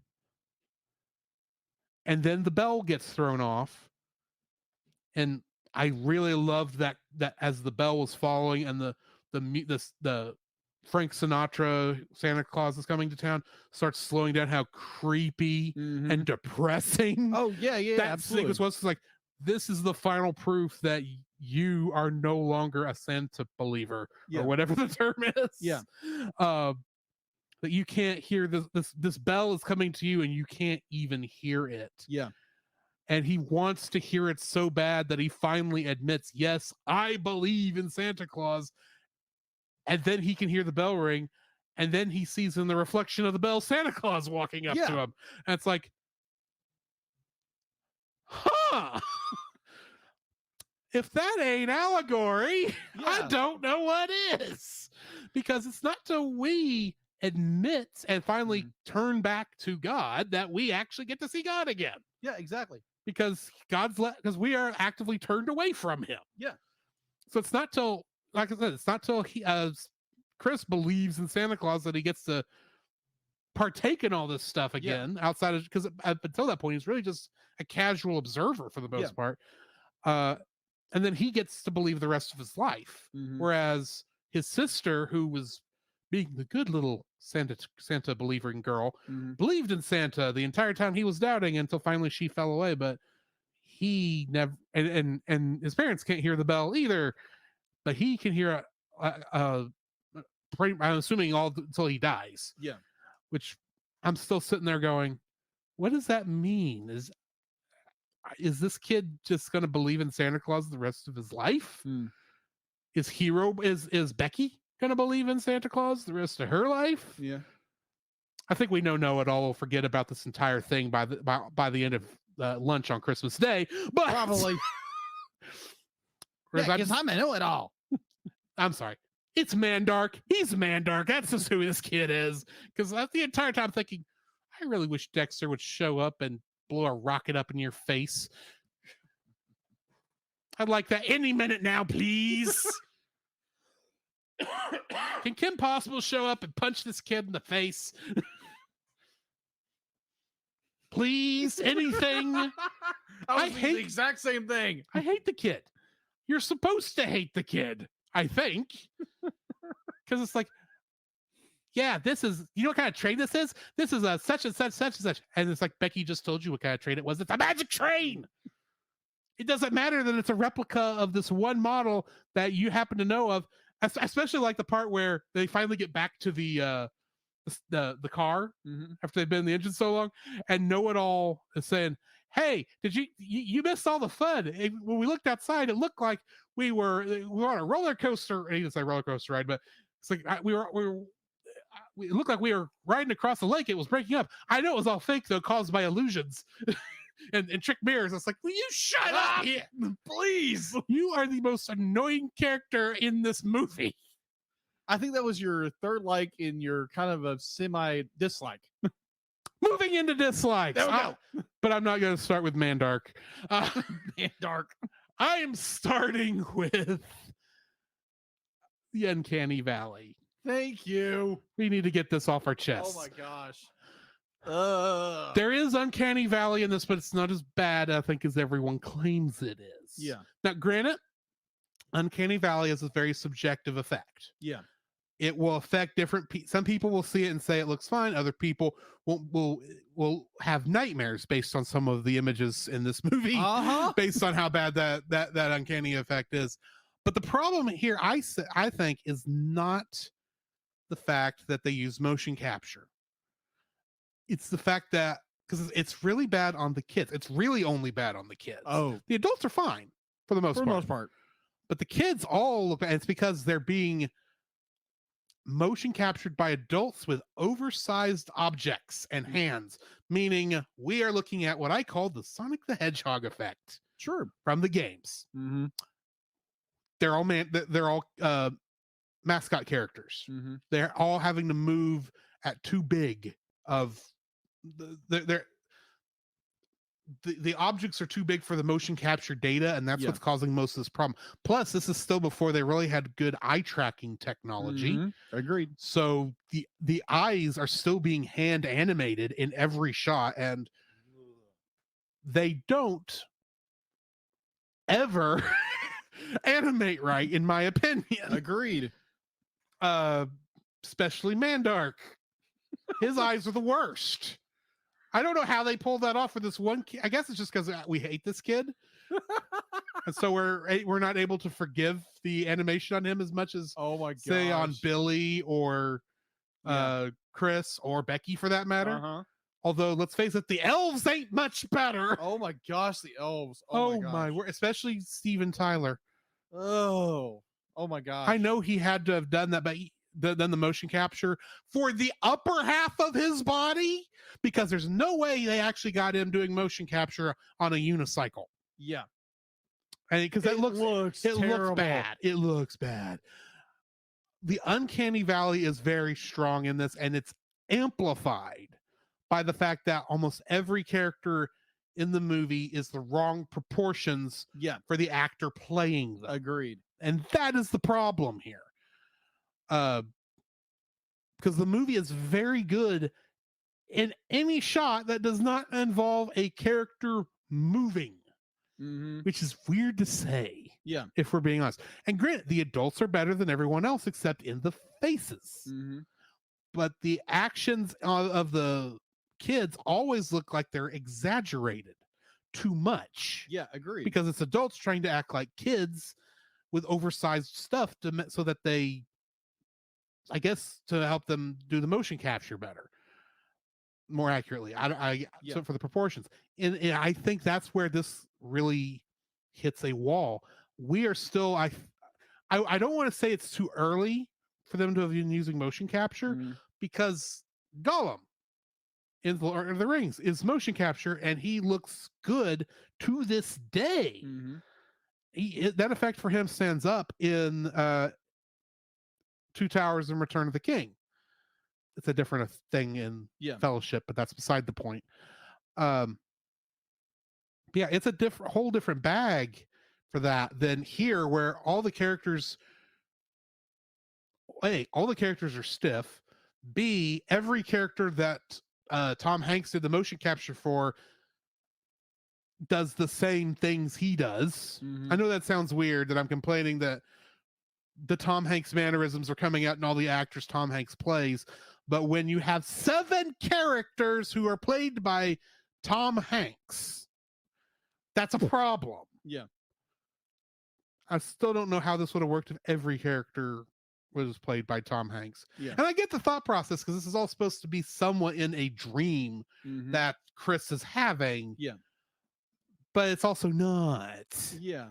So I still would have preferred more motion capture actors be used and only have Tom Hanks do Santa Claus and the conductor. Yeah. Have somebody else do Chris and the hobo. Yeah. Tom Hanks has to play the hobo also, because he's really, those are the 3 characters he's primarily playing in this. Yeah. Well, and the Scrooge puppet, which he did the motion capture for the puppet also. That's still weird. That the puppet is motion captured and not by actually motion capturing the animation of a puppet, by doing the motion capture on a human and then saying, oh yeah, he's being controlled by the hobo, by the hobo Hank Hobo. Which fits better, Hobo Hank or Hank Hobo? Hank Hobo. Hank Hobo. Thanks, Hobo. It's just so weird. But the uncanny valley is the biggest problem this film has, top to bottom. And I think that's what will ultimately continue to make this film look dated the farther we get away from 2004. What is your first dislike? Assuming you're not jumping off of mine. No. Be like, my first dislike was actually yours, but be like, you laid into that very well. You articulated it very well. So I'm not going to try to step into that. That was very well done. My number one way too much Hank. Yeah. Yeah, because like you implied earlier, they're be Hanks like need to Tom step- Hanks. They're again a legend Right. art actor. Be like the man can do a lot. Be like vast range. You go from up Mhm. or not up, but a big to like Toy Story. Toy Story, Castaway. I mean, Otter with the new movies come out as Otter. The man. there is still a reason that when you see Tom Hanks is in a movie, you either know it's going to be brilliant or it's going to be absolute garbage. Yeah, It's never anywhere in between. yeah. But this movie just takes the cake. Toy I'd be Story like, 4 notwithstanding. yeah, because for me going into this film, be like knowing Tom Hanks is in this film, it's like okay, he's the conductor, and then he's the narrator. It's like oh, okay, Mhm. well that kind of makes sense. Like while he be the narrator, and then he's the conductor. Okay, makes sense. Mm-hmm. And then be like And he's the hobo. and then That kind of makes sense. It makes sense that he's the hobo. And he's Santa Claus. And he's Santa Claus. And he's the puppet. And then he's like three other characters. I'm like, okay, Tom, I understand, Mr. Hanks. Be like, when you purchased the right for this movie, that you could play Santa Claus in the movie, as far as I understand. I think he was always meant to play the conductor and the hobo and Santa Claus. Yeah, he's actually meant, like I said, like you said, he was meant to play all of the characters in the motion capture, which is just weird. Yeah, weird. But it's just like I think it's a little too much. Be like if you would have like maybe diversified the character a little bit, like who they played, but I think it's a little too much because they like the hobo. It's like okay, this is obviously Tom Hanks. Mm-hmm. When you get to Santa, it's like okay, that's interesting. That then makes you start sense. to hear it. It's like that's Tom Hanks. And like every other character is Tom Hanks. Like every other character. Mm-hmm. And be like it gets a little too. And they all have the same mannerisms. Exactly. Including the motion capture, the same vocal inflections, everything. It's just like, and like not even Santa sounds different, except they put a monotone on him or something like that. They put some kind of vocal effect on him, and plus he's doing the motion capture for Chris also. So he even has the mannerisms, despite the fact that another kid's voicing him. It's just weird. Like heck, we did for Halloween we did Monster House, which is again a movie done by Robert Zemeckis. Yeah, Robert Zemeckis did that film as well, and did much better in that one. Did much better. Agreed. But this one was so overload Tom Hanks. It's like I love Tom Hanks as an actor, but good night, there's way too much of him in this film, and it just gets overwhelmingly a headache. Mm-hmm. It's like, yeah, Tom, Mr. Hanks, I get what you were trying to do. I totally get it. But it's just like, there's too much of it. That's just what I'm going to say. There's a way, be like, you're a great actor, but there's way too much of you in this movie. That's all I'm saying. I agree. So that's my number one. What's your second dislike? Mandark. Oh gosh, let's get back to this kid. I hate this kid. I knew I was going to hate this kid when I first heard his voice back in 2005 or 6 or whatever it was I first saw this movie. Because as soon as I heard him, I go, "You're the villain of this movie, aren't you, kid?" Oh, I wish. And it's like, no, he should have been. If there was going to be a villain in here besides, what would be the anti-Santa? I think it'd be more like Chris's non-belief. A Santaism? Santaism? A Santaism. Oh. Anyway, if just the disbelief in Santa Claus is the villain of this, if that wasn't it should be Mandark here, or Ned, or whatever you want to call the goober. Ned. Know it all. Oh my gosh. Because here's the thing. Chris as a character is okay, because they do give him a lot of background for where he is. Agreed. Becky, she's while they give her enough characterization to where it is believable that she is that type of character, and they give enough characterization for Billy that even though he is not in half of the film, he's still believable, and it's understandable why he is in the position he's in. Mandark needs to be punched in the face at the beginning of the film because we have no idea why this kid's like this other than he knows everything and he doesn't want to know how to shut up. Now, granted, we've all known kids like that. Yeah. We've all, growing up, we've known that kid. And it's just more like, can you please stop? Yeah. I guarantee probably at one point I was that kid because I was the kid be like just about stuff and just like, Jacob, shut up. Becky should have told him to be quiet. It'd been funnier if Billy told him to shut up. They should have just left him in the bag. Oh my gosh, yeah. Oh, completely agreed. Stuff him in the bottom of the bag. It's like, you're causing more trouble than you're worth, kid. Time for you to become an elf. Mandark is just an annoying character in this film. Oh, and God. I've known people like him. That's the thing. But that's my second dislike is that character. What's your second? So to kind of follow that up, I was like, when our kids get trapped in the the Christmas bag. What we ultimately learned that it's a Christmas bag. I'm like, and then Mandark, as Drew's calling him, Mandark shows up. And it's just like, what the heck? How did these get here? It's like, oh, I was following them. It's like, how you weren't? How were you following them? We never saw you. No, like he was never in a shot. When did you get the pneumatic tube? Yeah, exactly. Never did. And like his character just pops up to be more annoying. I'm like, hey, you haven't heard my voice in the past 15 minutes. It's time to reintroduce me into the film. I can't find my present. All I found was a box of dirty of underwear and socks. That's all you deserve. You nerd. And I don't mean that in the pleasant terms of nerd. As a term, I do not mean that as a term of endearment. No, like I would with many friends of mine. I mean this in the way the bullies mean it. Jeez. I hate this kid so much.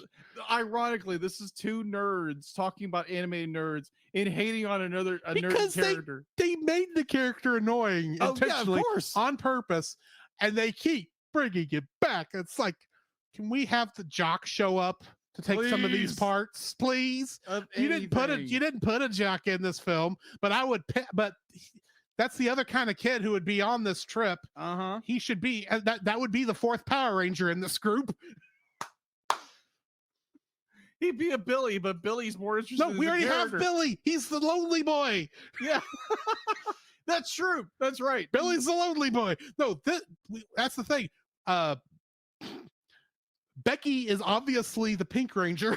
That is true. Chris is the Red Ranger. True. Billy is the Blue Ranger. I guess that would make Mandark the Black Ranger, except I like Zach. Who doesn't like Zach? Which means the jock that we're imagining should be showing up in this would be the Green Ranger, because there's not another girl to throw in here yet. That is true. Hey, I'll take another girl. I want someone besides Becky. Don't get me wrong, I like Becky in this, but I want somebody else to kind of even her out. Yeah, agreed. Because she's the girl stuck with among the boys. She doesn't. To some degree, she doesn't. We never get to see her act as more than just someone hanging out with the guys. Yeah, I kind of would like to see how she is with another girl in tow. Yeah. There are other girls on this train. Put one of them in this group. Excuse me. Oh my gosh, but especially if it knock out Mandark. Oh, Mandark. Thus thou we hate thee. Oh my gosh, yes, this character is so annoying.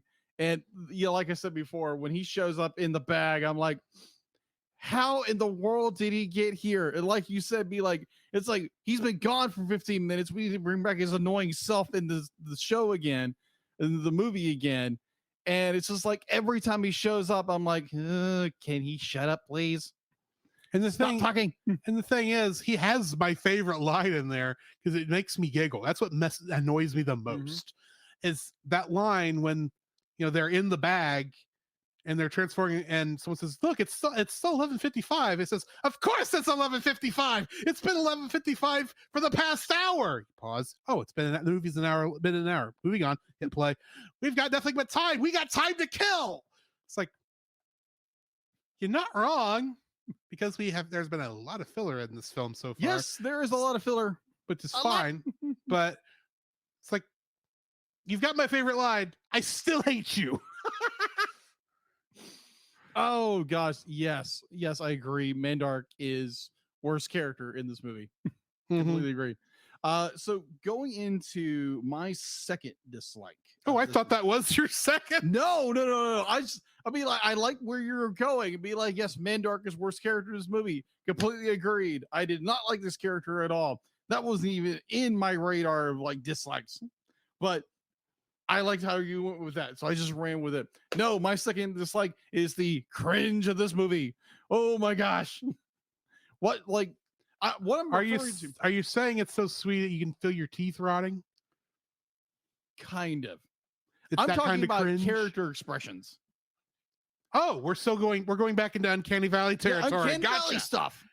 Gotcha. Oh my gosh. Yeah, because there's a lot of shots where it's like, I think your motion capture program glitched here, guys. Yeah, because it's like anytime a character, like you get in a character space, it's like, oh my gosh, okay, back up. I can't get away from this.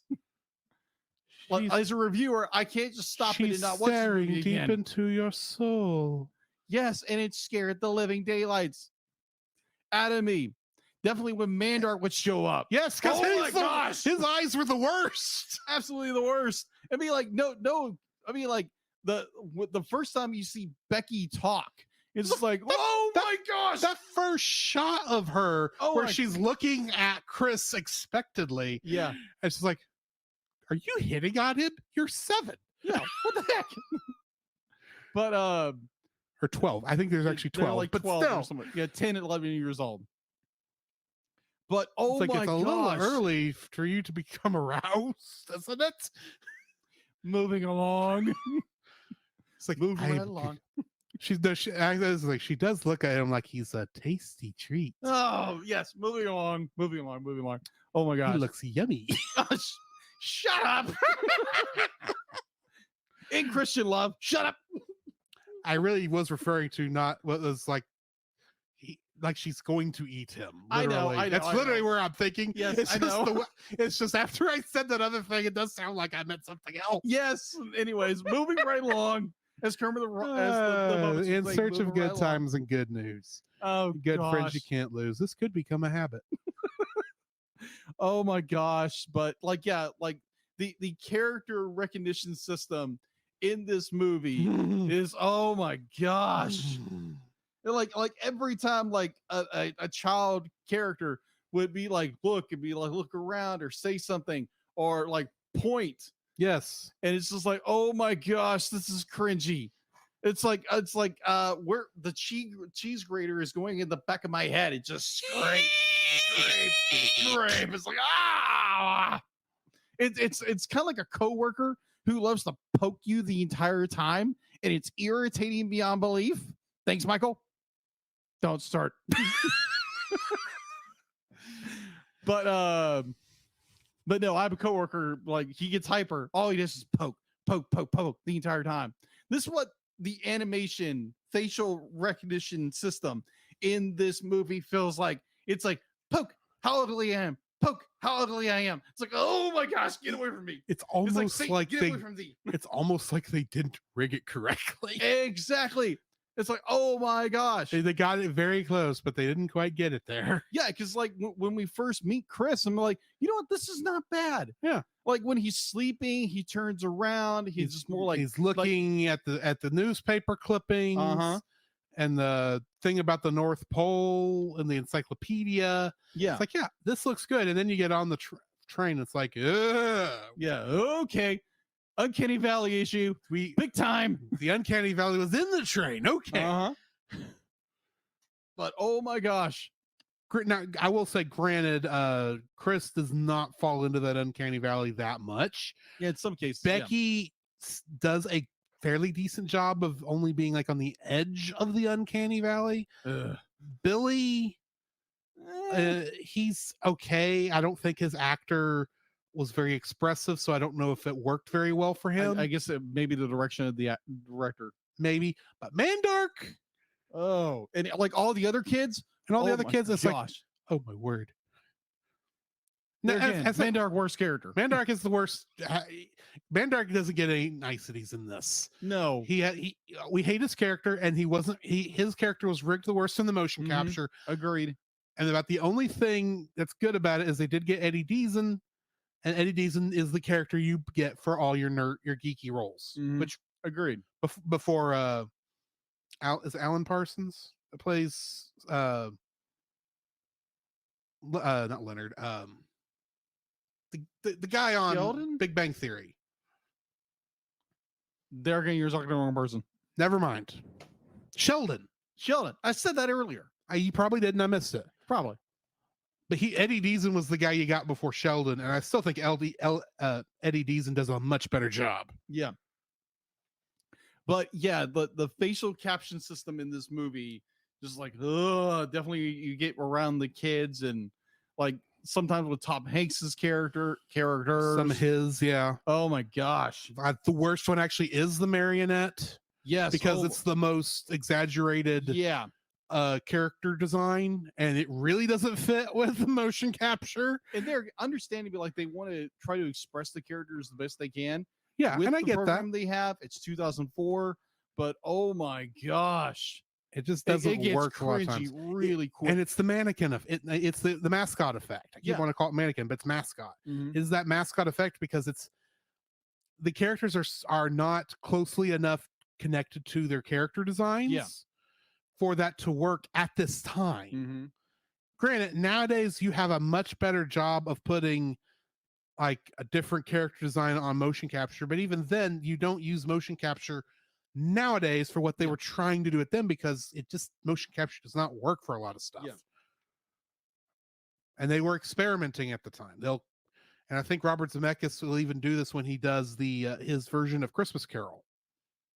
That's right. Which also I have not watched, but I've heard it's got a lot of Uncanny Valley issues too.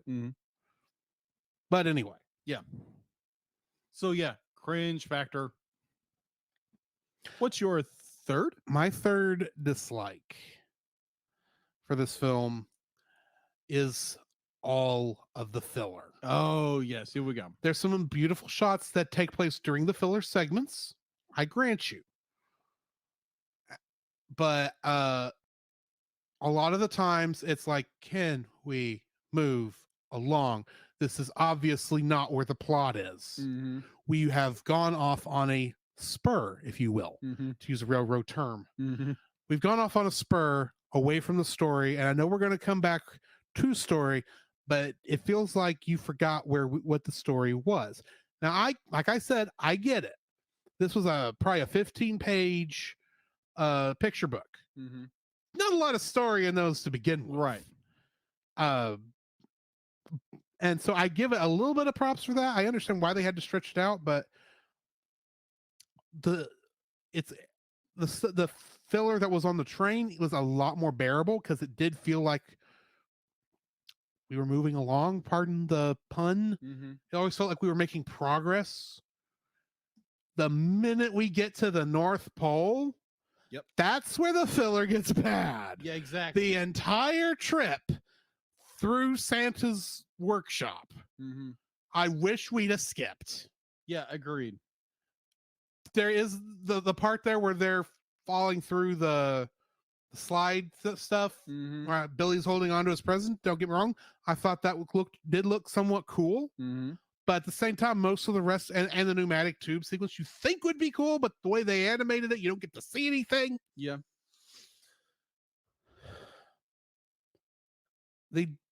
It makes the whole thing seem like, why did we go on this part of the trip?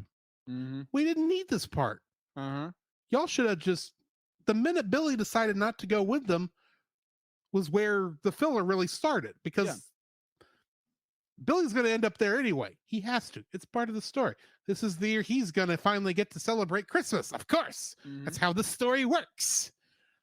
So he's going to get to see Santa Claus. But why? Oh, why do we have to go on this breakneck speed thing down through this empty city into an empty warehouse and through an empty distribution area, and the elves claim, we know you were there all along. It's like, why didn't you get them out of there? They could have been killed in there, and this is all pointless. Agreed. Even the part where they're in the bag and the bag's not got enough altitude to clear the Christmas tree, because guess what? The kids are in there. And which you didn't know they were there. But we know you're in there all the time, kid. That's what that last elf said. It's just like, no, you didn't know. Santa knew, but you didn't. Oh my gosh. So the whole thing, it's like I recognize that the minute we get there is we were only 45 minutes into the movie, and you've got to reach an hour and a half.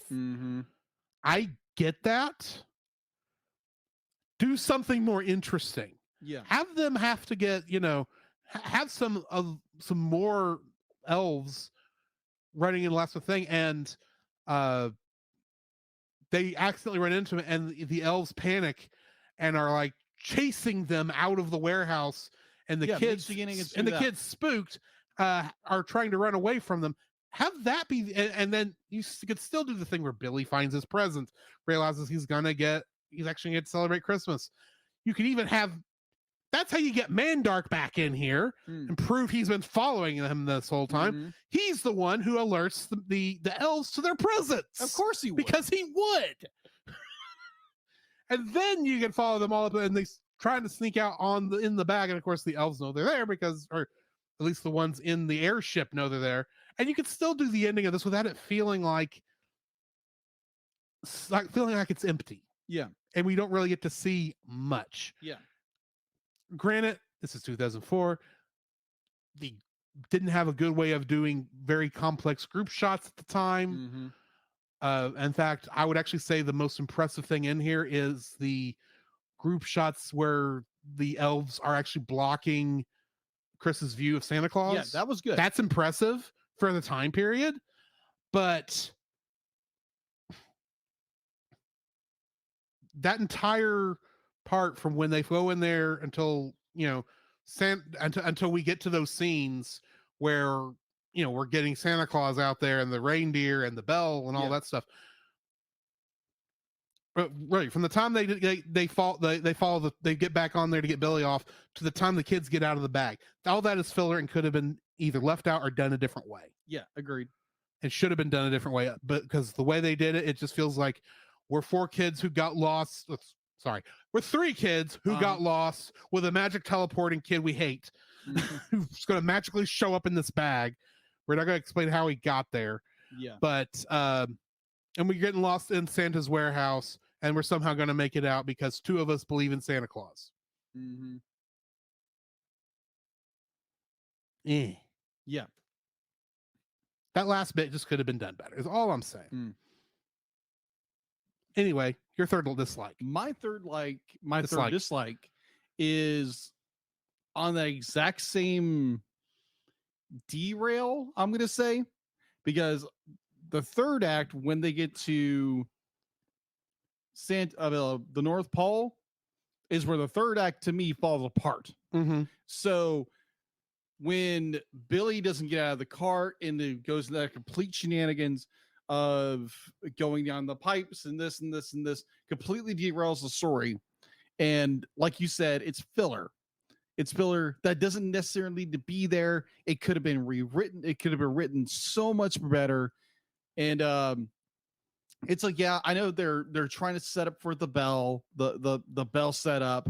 Well, really, once they get out of the bag, it's fine, at least Yeah. to me anyway. Yeah, I It's agree. still taking a good long time, but a lot of that I'm feeling is the fact that we had so much of this other filler right before it. Yeah, I completely agree with that. That's where I'm going. That's where I'm going with this. Yeah. It's like to the point where Billy won't leave the train car, to the point where they get out of the bag, completely derails the story. Mhm. And it finally picks up again where the story should be when they, Santa starts showing up in the whole bit. Now, this part of the story could have been completely rewritten and redone to more maybe like flow. And why in the world is Mandark? Mandark? Thank you. Why is Mandark here? Why? Because I hadn't been seen in the last 15 minutes. Exactly. We've got to keep bringing in the annoying kid that everyone hates because we got to provide tension in this story somehow. Heck, you could do tension with just the two main characters. That's it. You could do tension with the fact that they're not supposed to be in the bag in the first place. Exactly. You don't need Mandark showing up. Exactly. Didn't mean Mandark showing up. The elves saying to be like, oh, we knew you were there in the entire time. Like Drew said, be like, then why did you let those kids go through all that peril when you knew they were there? Yeah. And like you said, be like, they could have made it a chase scene. They could have done this. They could have done this. They could have done this with this story. But the third act, to me, until they get back to Santa Claus, is completely it derails the story, and it is filler the entire time, and it's annoying as all crap. Mm-hmm. That's why I say the third act until the final part of the third act be like where the story actually picks back up. This little intermediary of the third act completely decimates the story until we get back to where the story needs to be. Right. And it is so annoying. Mm-hmm. So yeah, that is my third dislike. And plus Mandark showing up. It's like, really? This character again? I would have paid money if Billy would have punched him in the face. Oh, thank you. Or at least that pushed him would further show on the character growth. Exactly. Like, let the kid go out and come out of his shell and just push his stupid head back in that bag. And then, like, the elves had to drag him out. At least when it's like, I think something's got a hold of me, and they put him up, I really was like, just kick him. Yeah, exactly. That's what I was thinking. Kick him, Billy. Kick him. I don't even need this for character growth. You're in a perfect position.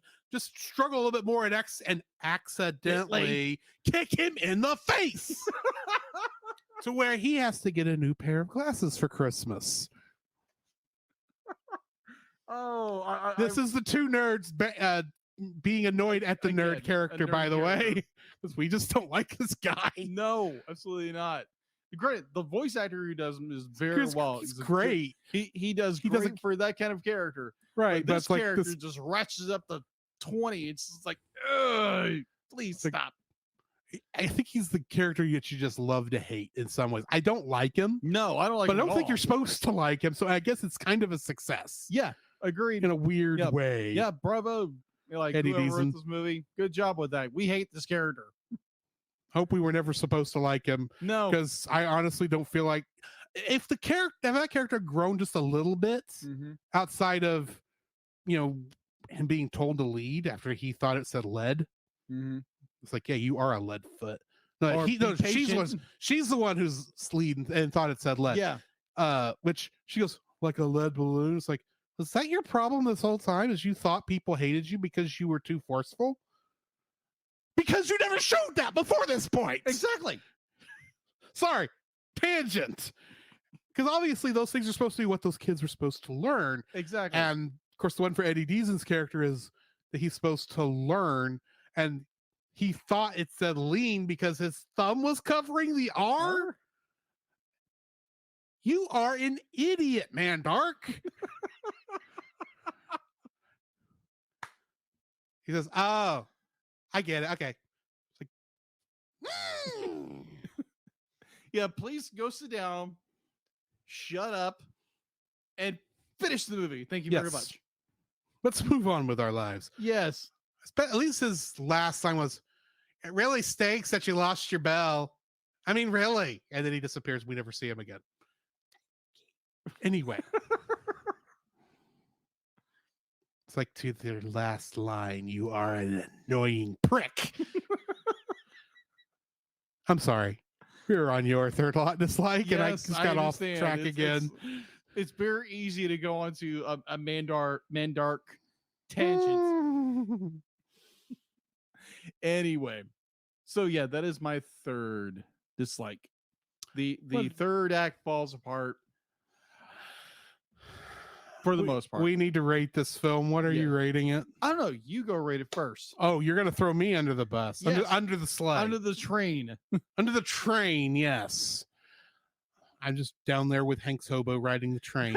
I'm giving it a 7.5. Okay, I would rate this higher if the motion capture was not so horrendous.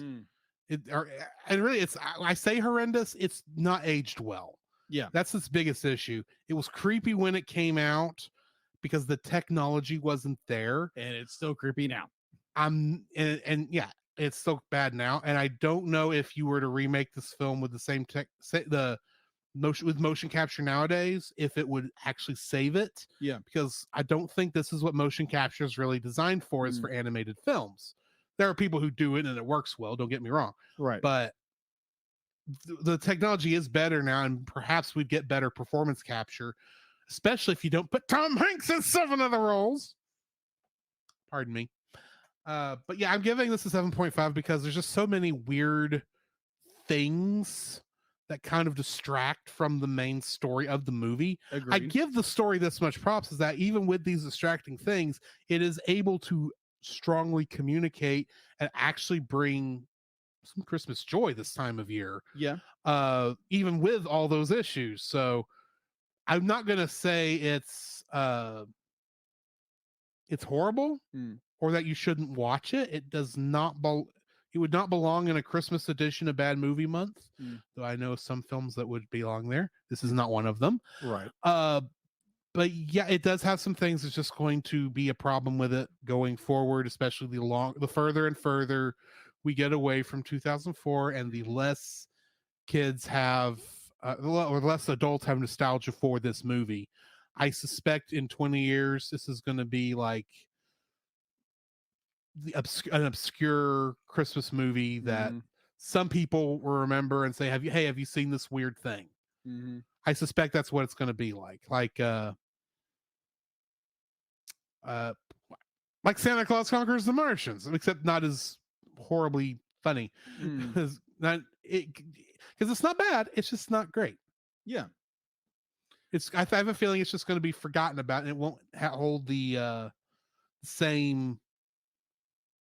Won't have the same hold that some other Christmas classics have. This is what I'm trying to say. Understood. Well, with my ranking, because there again, I wanted you to go first because I was lost the goose where I wanted to place this, because there is parts of this movie is absolutely gorgeous. Storytelling is very well done. And then you have parts where the story falls apart. The Uncanny Valley is cringeworthy in a lot of it. Oh my gosh. And don't get me started again on our most hated character ever. Be like, Mandark, please shut up. That's all I'm gonna say about that. And I like your placement of seven. What was it? A 7.5? Yes. Oh my gosh. I would place it as 6.5 because there again, it is animation wise very well done. There are like a lot of technical issues they were still having to work with, and kind of giving it that grace, almost edging it to a 7, but it still has issues. It has the Mandark, right? You can call him Ned if you want. Ned, Mandark, whatever. Ha ha ha ha ha ha ha ha. Exactly. Sorry, I'm just doing the Mandark laugh. Yeah, we got that issue. We've got the third act issue. We've got the uncanny issue. There again, understanding it was the time period and they were still learning. So giving it that grace. So it's kind of it's be like it's a tight 6.5 that's almost a 7, Mm-hmm. but I can't quite give it a 7. So it's sitting very firmly at a 6.5 for me. Okay. And that brings us to the end of this episode for the movie portion, at least. Next week, we are going to be reviewing. If I open the right apps on here, that's the wrong thing. The short one. The short one. Yeah, that's next week. Mm-hmm. Small one. The small one. I misread it. My bad. Yeah, the small one. The small one. This is a Don Bluth film. That's right. It is. It's the first Don Bluth film. Mm-hmm. And it is not the nativity story, but it takes place around that time. Oh, that's right. That's right. And it's one I watched a lot as a kid, though I've never heard of it until not around Christmas time. Yeah. So yeah, join us next week for that. In the meantime, we need to jump into some Star Trek Lower Decks. Mm-hmm.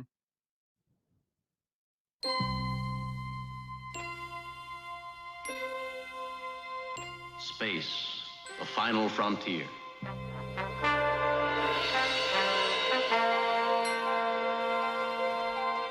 These are the voyages of the starship Enterprise.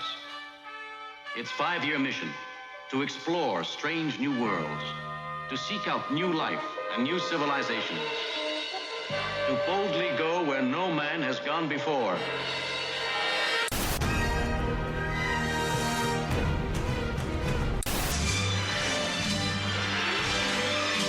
Robotech.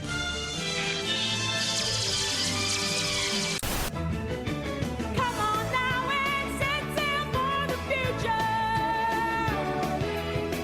Fly the sky, oh, the love of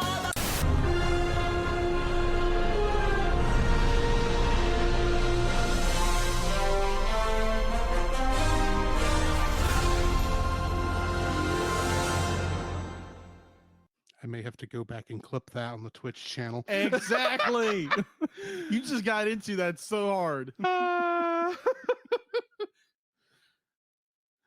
right. First episode of tonight for Star Trek Lower Decks, we have Reflections, directed by Michael Mullen and written by Mike McKayen, aka the creator of Star Trek Lower Decks, wrote this episode. Nice. In this episode, Mariner and Boimler work the Starfleet recruitment booth at an alien job fair while Rutherford challenges himself. Yeah. Not wrong. Guest cast for this includes Carlos Alazarqui as a voice, Georgia King as Petra Aberdeen and a Bajoran outpost scientist, Phil Lamar as additional voices, Jessica McKenna as the Cerritos computer and Barnes, Carl Tart as Kayshawn, and Carrie Walgreen as additional voices. This is the first episode in what I am currently calling the Alito arc. The reason for that name will become apparent later in the series. Okay. But I will mention that elements of the episode's terminal provocations and no small parts are perhaps part of what's going on in this particular arc. If you remember, those are the 2 episodes featuring the character of Badgie. This is a little bit of a hint of what's going on. In this episode, younger Rutherford says that he funded construction of his own engine by winning Devron races. Older Rutherford balks, saying that those go through the neutral zone and are illegal. The Devron system was the location of the anti-time anomaly in the Next Generation series finale and was located in the neutral zone, or in the scene set in the future, the former neutral zone, as the zone was abolished prior to those events. It was a time travel episode. The Delta Flyer and accompanying racing uniforms are both taken from episodes of Star Trek Voyager. As Drew is holding a Yes, I have flyer. a Delta Flyer Christmas ornament. The Truthers suggest that Starfleet admirals are being controlled by alien butt bugs. Oh, gosh. Which Boimler dismisses as just a conspiracy. Mariner informs him that that actually happened, a reference to the penultimate episode of the first season of Star Trek The Next Generation, titled conspiracy. However, the alien parasites in that episode burrowed themselves into the base of the host's skulls. They did not crawl in through their butts. The Cerritos previously visited Tulgana 4 in Envoys, and Boimler's first mission aboard the USS Titan was to this planet, in no small parts. Young Rutherford's first attempt to escape from the Cerritos is foiled by Tulgana 4's ionic field, whose existence was established in Envoys.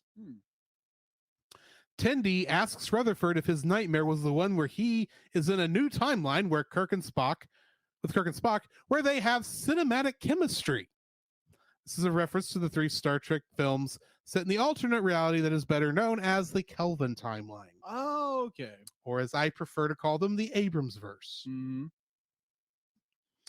Starbase 80 is referenced after first being mentioned back in season 1 episode, Terminal Provocations. Anaphasic life forms previously appeared in the Next Generation episode, Sub Rosa. Sub Rosa was the episode where Dr. Crusher fell in love with the quote-unquote ghost of a Scottish lord that somehow made it to this other planet that her mother may have also had some kind of relations with. Oh, those kind of relationships. This was a bad episode. Oh, okay. Petra Aberdeen, glamorous independent archaeologist, is reminiscent of the character Vash. Aberdeen served on the USS Victory and references the controversy over whether Starfleet is a military organization. Mm-hmm. Rutherford's repressed personality asks Barnes if her trill spots go all the way down. Jadzia Dask was asked a similar question by Dural in the DS9 episode Meridian. Huh. To answer the question that is probably going through your mind, they do. I thought so. Have you ever seen a cheetah? But not in the makeup booth. To generate interest in the Starfleet recruiting booth, Mariner says, "Prepare yourself for Warp 10 excitement," which was the tagline for the novelization of Star Trek II, The Wrath of Khan. She also says, "Discover the undiscovered country," which is a reference to Star Trek VI, The Undiscovered Country. Mm-hmm. Tendi has a pod plant with mind control pollen from Omicron Ceti 3, previously encountered in the original series episode, This Side of Paradise. This is the one where when Spock gets hit by this thing, begins laughing. Oh, Because the pod plant causes him to lose control of his emotions. oh, joy for being a Vulcan. All of his emotions. Oh, Including the ones probably not seen, only being vaguely referenced in the 60s era television show. Oh, gotcha. With ladies, obviously. Live long and prosper. Indeed. And this wasn't too far from a mock time where those same kind of tensions caused him to fight Kirk. But anyway, when Mariner explains the process of signing up for a Starfleet as a non-commissioned officer, she mentions Starfleet Technical Services Academy. The training facility was first mentioned in an Okudagram readout in the Next Generation episode, Eye of the Beholder. Mm-hmm. Okudagrams are the things that were put on the screens on the Enterprise D. Yeah. That obviously were not video, but they needed something to go there. Mm-hmm. And it was the general design of that little LCARS interface. Yeah. And it's named after Michael and Denise Okuda, who did most of the designs for the show back then. You got it. Just to put that out there. Starfleet accepted Cassidy 8 Sisko's reiteration of Benjamin Sisko visiting her in a vision to explain what had happened to him and his role with the prophets of Bajor going forward. It's quite possible that the logs of Worf, Ezri Dex, Julie Bashir, and Odo, who were present then, or present when Cassidy related her vision to Jake Sisko, contributed to this. This is referring to when they talked about when the truthers asked if the Starfleet's ever going to explain what happened to Sisko. Oh, yeah. And they say, he's working hard in the Celestial Temple. And they go, yeah, right. Because that's not a temple. It's a wormhole with aliens living inside it. Just don't tell the Bajorans that. Yeah. You might get punched by Shax. That's right. He is one. He's a Bajoran.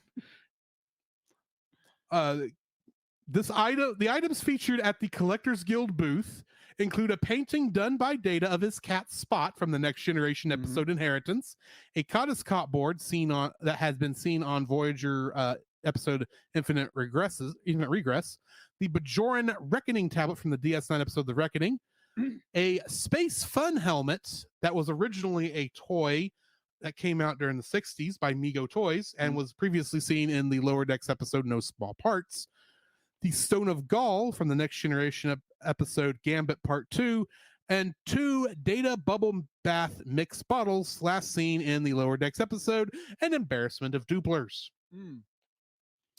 The way Rutherford's younger self shows him that his memory of how they got their implant and says, "Remember," mirrors the scene from Star Trek II, The Wrath of Khan, where Spock used a mind meld to transfer his Katra into Leonard McCoy.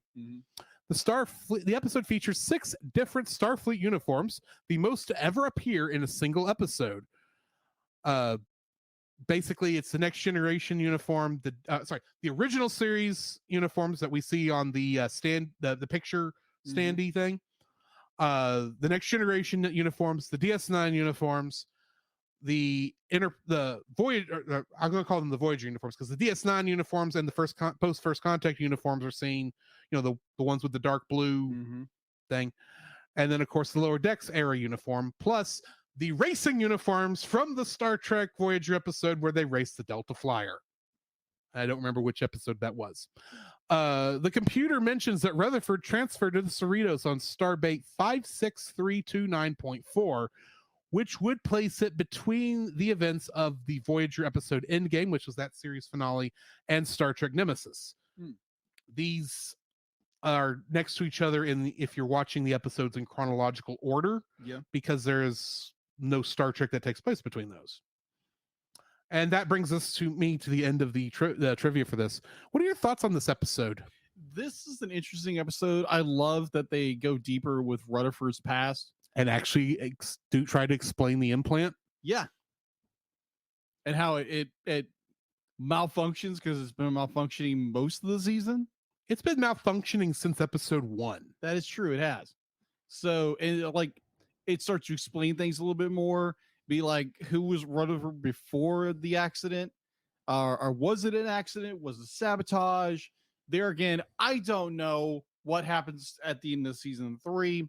Or season 2 going to season, or this is season 3. This is season 3, and I will go ahead and tell you that this is an accident that causes him to have to get the implant. Okay, that's what I thought, because it does imply that at the end of the episode. An accident does occur in this, and it's why he gets transferred away from what he was working on with them. Yeah, which there again, I'm intrigued because I don't know who these people are. I don't know their motivations behind it. So I'm going to be like Drew when it came to when we were watching Rapunzel's Single Adventure and you just discover things as they happen. I do have my theory who this mysterious admiral, captain, whoever this guy is. Be like, I'll be like, I think I see him in the next episode. I might be wrong. I might be right. Maybe. But we will discover that when we get there. Probably is when we talk about the next episode. Probably. Just curious if you kept up with the names I said. That's all I want to know. You kept up with it. But I found that interesting. I found it interesting that it's Rutherford gets basically locked in a coma, and that his personalities have to battle out to figure out who's going to be the one left standing. And I love that there again it gives that revelation to what happened. We don't know everything that happened. I don't. Drew does. I don't know everything that happened. Well, what happened? I will say this: there is 3. Yeah, there is some mystery as to what was going on involving all of that. Yeah, but I found that interesting. The point where I nearly lost it laughing so hard was the point of where they flipped the script is where Mariner and Boimler are trying to the recruit thing, and obviously Mariner is under the gun to get recruitment, otherwise she's going to get booted. Not to mention act right and not screw up, or she'll get transferred to Starbase 80. Yeah. Boimler is under no such restriction. Right. But I find it where Boimler is the one who loses it when his little tag or whatever you call that, his rank pip. his rank pit, like gets thrown off, and he loses his crap. And I'm sitting there like, and he's like, everybody have it. Bold Boimler strikes again. I love that. I absolutely love that. I was like, But if you really do stop and think about it, it's like, you just crapped on his rank. That is the worst thing you can do to this guy. that is true. He will kill you. It's like, yeah, Mariner, it takes about this much to set her off. Boimler, it takes a lot. Definitely when you start talking about his rank.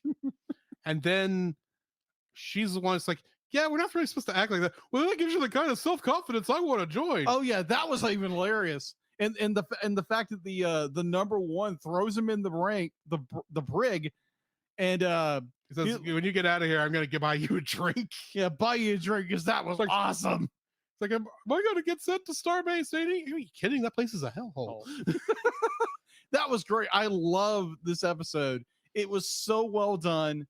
And you definitely you get more Rutherford, which I'd be like, it's Rutherford. Yes. And be like, you get more Tindy a little bit. You get a little Tindy here and there. Tindy's in the next one. Yeah, Tindy's definitely in the next episode. That was interesting. We'll get to that in a minute. Yes, but I liked this episode. This was really well done. And yeah, let's get into the next episode. All right. Next episode. Hear All, Trust Nothing.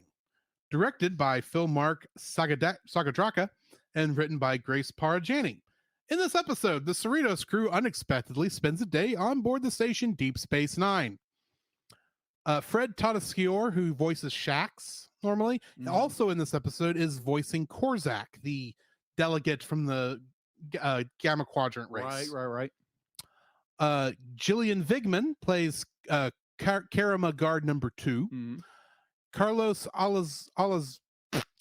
Alazraqui plays Les Buenamigo. Marin Dungy plays Wendy. Lauren Lapkus plays Jennifer Schrayen. Jessica McKenna is Barnes and Dabo Girl 1. Gil Ozeri is the Ferengi pit boss. Adam Pally plays Mesk. Gabrielle Ruiz plays Castro. And Tien Tran plays Anya. Special guest stars for this episode, returning from Star Trek Deep Space Nine, we've got Armin Shimmerman as Quark, Nana Visitor as Colonel Kira Nerys, and Morn as himself. Who? Morn. He was there. Who's Morn? I'll get to that in a minute. Okay. Deep Space Nine is the second major setting to appear in the show, right after Bozeman, Montana. This episode features the return to the station, last seen in 2375 on the Deep Space Nine series finale, What You Leave Behind. Over 6 years later, Kira Nerys is still in command of the station, while many of the Cerritos crew are excited to visit the famed station. Shax refers to DS9 as a tacky Cardassian fascist eyesore, referencing its ominous role in the Cardassian occupation of Bajor. Nana Visitor reprises her role as of Kira Nerys, marking the character's first appearance outside Deep Space Nine. Kira also last appeared in What You Leave Behind. Unlike most characters from the Next Generation era, Deep Space Nine and Voyager eras, who have reappeared in later Star Trek series, Kira still holds the same rank and position that she held during her last major appearance, being a colonel in the Bajoran militia and in command of the space station. Armin Shimmerman reprises his role of Quark, who is still running his bar on Deep Space Nine. Quark last appeared in the Deep Space Nine series finale, What You Leave Behind. With his appearance in this episode, Shimmerman joins the rank of actors who have portrayed the same character in 4 different Star Trek series, as Quark also previously appeared in the Next Generation episode Firstborn, the Voyager episode Caretaker, as well as a cameo ultimately cut from Star Trek Insurrection. Armin Shimmerman in this episode insisted on wearing his old prosthetic teeth when voicing Quark, feeling that they were essential to getting the character to sound right. Makes sense. So Quark's bar on Star Trek on Deep Space Nine was intended to be the equivalent of Cheers. And in Cheers, there was a number of characters. One of them that was always had the big entrance, everyone loved him, was the character of Norm. Mm-hmm. Norm was the drunk who was always there. And Yeah. so when they made Deep Space Nine and they wanted this to be kind of like Cheers, they decided to create a character that was always going to be at the bar. And they did that by spelling Norm's name backwards or reversing the N and the M. So instead of Norm, it was Morn. Morn has a lot of episodes. It's actually the subject of a couple number of Deep Space Nine episodes. Really? The joke is, and I'll get to this more here in a moment, I believe. But despite the fact that we never hear him speak on screen, he's the most talkative person in Star Trek. Anyone who gets into a conversation with him, he will talk their ears off and they will wish they had never said anything. Oh, okay. This is even referenced in Star Trek Online when you go to Deep Space Nine as Morn's at the bar in that game. And when you go and try to talk to him, the screen fades to black and it tells you how you sat there hearing him talk on and on and on. You don't even know what he was talking about. But he kept going on about the story and you couldn't find a way to get yourself away. It's a funny scene. Anyway, the title of the episode, Here All Trust Nothing, is the 190th Ferengi Rule of Acquisition. Ferengi Rules of Acquisition are essentially the Ferengi scriptures. Okay. They are the rules a Ferengi is supposed to live by in order to get profit. So, and he actually mentions another one in this episode where he mentions another one at the end of the episode. I don't remember what it is. I apologize for that. With the appearance of Visitor and Sherman, this episode marks the first return of the Deep Space Nine characters since their series ended. Although previously a hologram of Odo made an appearance in Star Trek Prodigy episode Kobayashi, although only visible via repurposed lines from the previous appearances, as Rene Auberginois had died before that. All three actors also had reprised their roles in the Victory is Life expansion of Star Trek Online in 2018. Morn, as I said earlier, is sitting at his usual spot at Quark's Bar.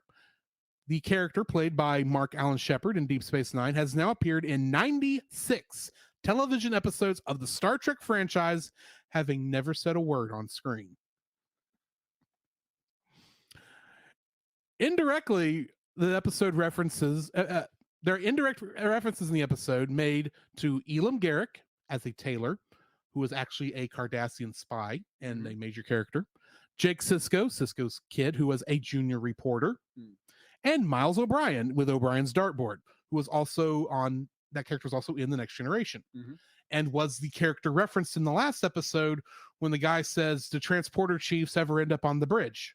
And she says, "Well, maybe," because O'Brien, when we first met him, was on the bridge before he became transporter chief.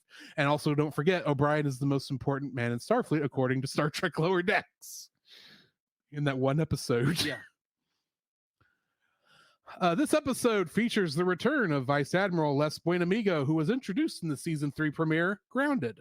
2 previously unnamed characters are named in this episode. Nguyen, the captain of the USS Vancouver, who appeared in Cupid's Errant Arrow, and Wendy, who first appeared in No Small Parts. When the Cerritos arrives at the station, Dennis McCarthy's Deep Space Nine main title theme is heard playing. The ship then proceeds to circle around Deep Space Nine as the Bajoran wormhole opens, mirroring the opening title sequence of the series. Just keep circling. As Ops is seen in this episode, the command center seems to be exclusively now manned by members of the Bajoran militia. This may indicate that Starfleet has a reduced role in commanding the station, although Starfleet officers such as Mesk are still present on Deep Space Nine. It is revealed that Kira and Shaq served in the Bajoran resistance together during the occupation, frequently saving each other's lives. The Karima and the Karima ship make their first appearance in the Deep Space Nine episode Starship Down, which I believe was a first season episode. I think that was also one of their last appearances too, but I could be wrong there. The Federation's gifts to the Karima are Vulcan Port, which we saw in Deep Space Nine episode The Maquis Part 1, Aldebaran Whiskey from the Next Generation episode Relics, Romulan Ale, first seen in Star Trek II, The Wrath of Khan, and Galadorian Milk from the first episode of Lower Decks, Second Contact. That's the milk, the bug creature. That's right. Was sucking Boimler Yeah. for, I believe. Yeah. This episode reveals that Quarks has expanded his business to a whole franchise with 21 Quarks bars established by 2381.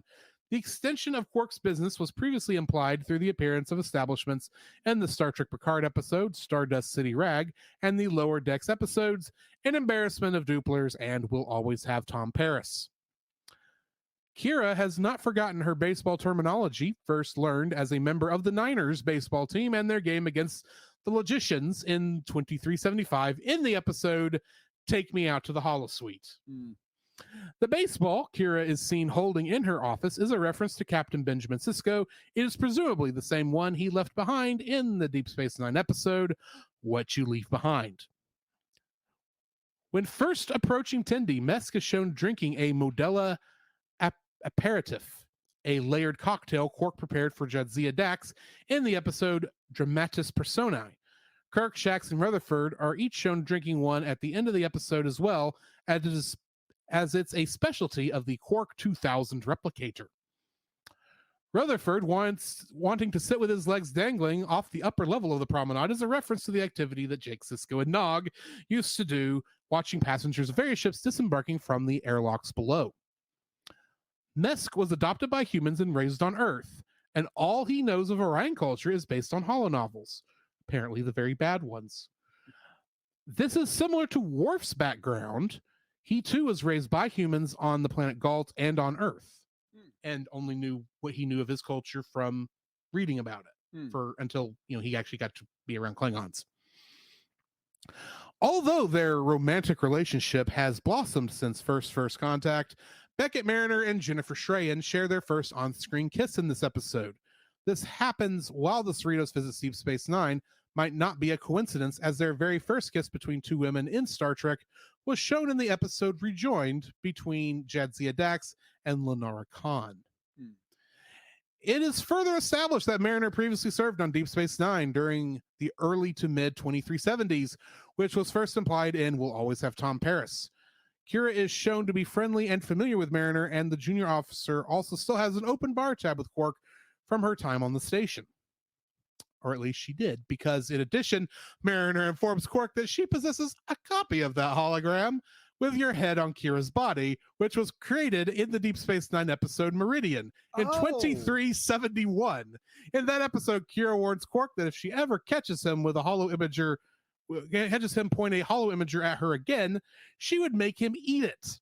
In this episode, Quark ends up eating the chip containing the copy of the Kira program to prevent Kira from finding out what's on it. Although Kira herself was involved in making the alterations to the original hologram, it seems that Quark is embarrassed that Kira might find out that a copy of the program still exists. Tendi explains that she used the Karama security officer's tooth to magnetically decouple the propulsion controls. It has been established in Star Trek lore that latinum is a liquid.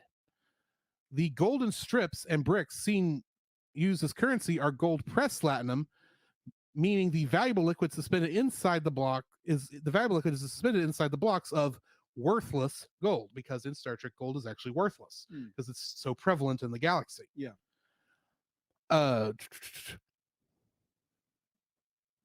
Since the security officer's tooth appears gold, it must have had a small amount of latinum suspended within it.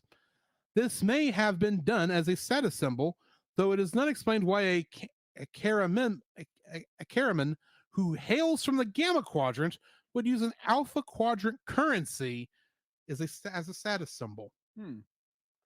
Which brings me to the end of the trivia for this. What are your thoughts on this episode? Oh, Tendi. Tendi. Because the idea that Tendi was descended from a pirate clan was referenced in a previous episode where her and Mariner go on a girls' trip to another planet, and they run into a bunch of Orions, or they actually go to a planet that she may have some connections to, and she apparently still has a status among that that group of Orions, because they refer to her something. She tells them to shut up. And she definitely still has her skills, as we see in this episode. Yes, I thoroughly enjoyed it. Like definitely with the other Orion is they're like, oh, I was raised on Earth, and be like, I knew nothing about it except for bad, from bad novels, the ones with naked women on the cover. Yeah, It's like, of course, that's what you would learn it from. of course. Orion But, slave just like girls when- are a thing in this universe. Yeah, when she goes full Orion and just goes to town, it's like, oh my gosh, that's amazing. And then you get Boimler. Oh my gosh, Boimler with his little purse. It is a clutch and it's feeling empty. I'm going all in.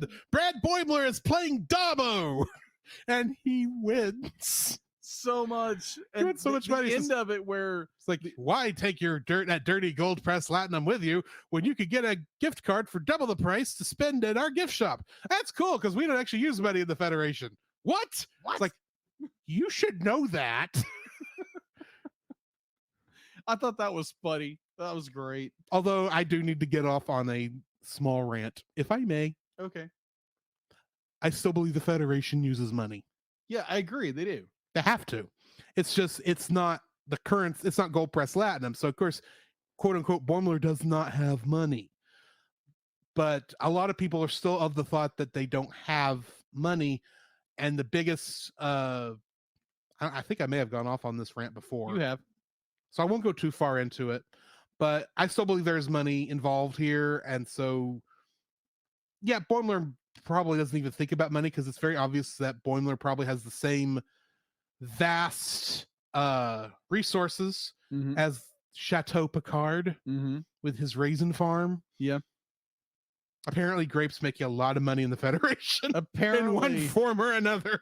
Yeah, what was it? Is it grapes or raisins that What do you think raisins are? Yeah, They're dried grapes. That is true. I was just asking. It was a raisin It's farm. raisin. That's what I thought. Technically, Picard's is a winery, but they're both vineyards. That is so true. Kind of going back to that episode, it was more like all these women are just like hitting on And Boimler. there's still people on the Cerritos. It's like, I think Boimler is cute. I think he's hot. He actually is his hair is actually that color? Does he dye it? Like, Mariner, shut them up. please shut them up. I don't want to think about Boimler being sexy. I'm sorry. Oh my gosh, that's oh my gosh. Oh, that whole sequence there in Oh. the ship. Here's the thing. The actress who plays Mariner, she was mad at the writer of this episode Really? because she's a big Deep Space Nine fan. And so the one time they get to go to Deep Space Nine, she ends up having to stay on the ship because the story demands it. And the writer had to say, this is a show. We have to write stories and we need to have your character have moments with Jennifer and her friends. But because she did express that difficulty, that's why they did put Mariner in the last. They did rewrite the ending so Mariner could get to be on Deep Space Nine, at least for a little bit. Yeah, agreed. Like it was a good episode. There again, Mariner being Mariner. It's like, oh, I'm trying to play nice, and then it's just like, oh, just be you. And it's like, oh, you just stun everybody. I've been looking forward to you tearing these guys a new one all week. It's like, okay.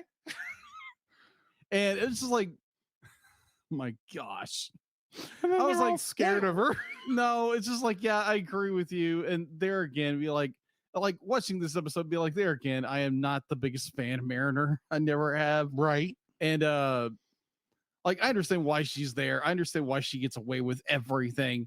And I understand probably by the end of season 3, she's out of it. She's out of everything. I'm not talking about the end of season 3. Yeah. I'm thinking a mass prediction that Mariner is out of Starfleet, off the Cerritos, right?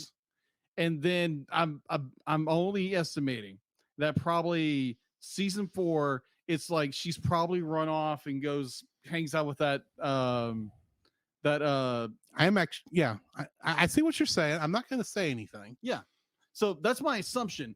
And then my assumption is that everybody like, oh, we miss Mariner. We got to get Mariner back.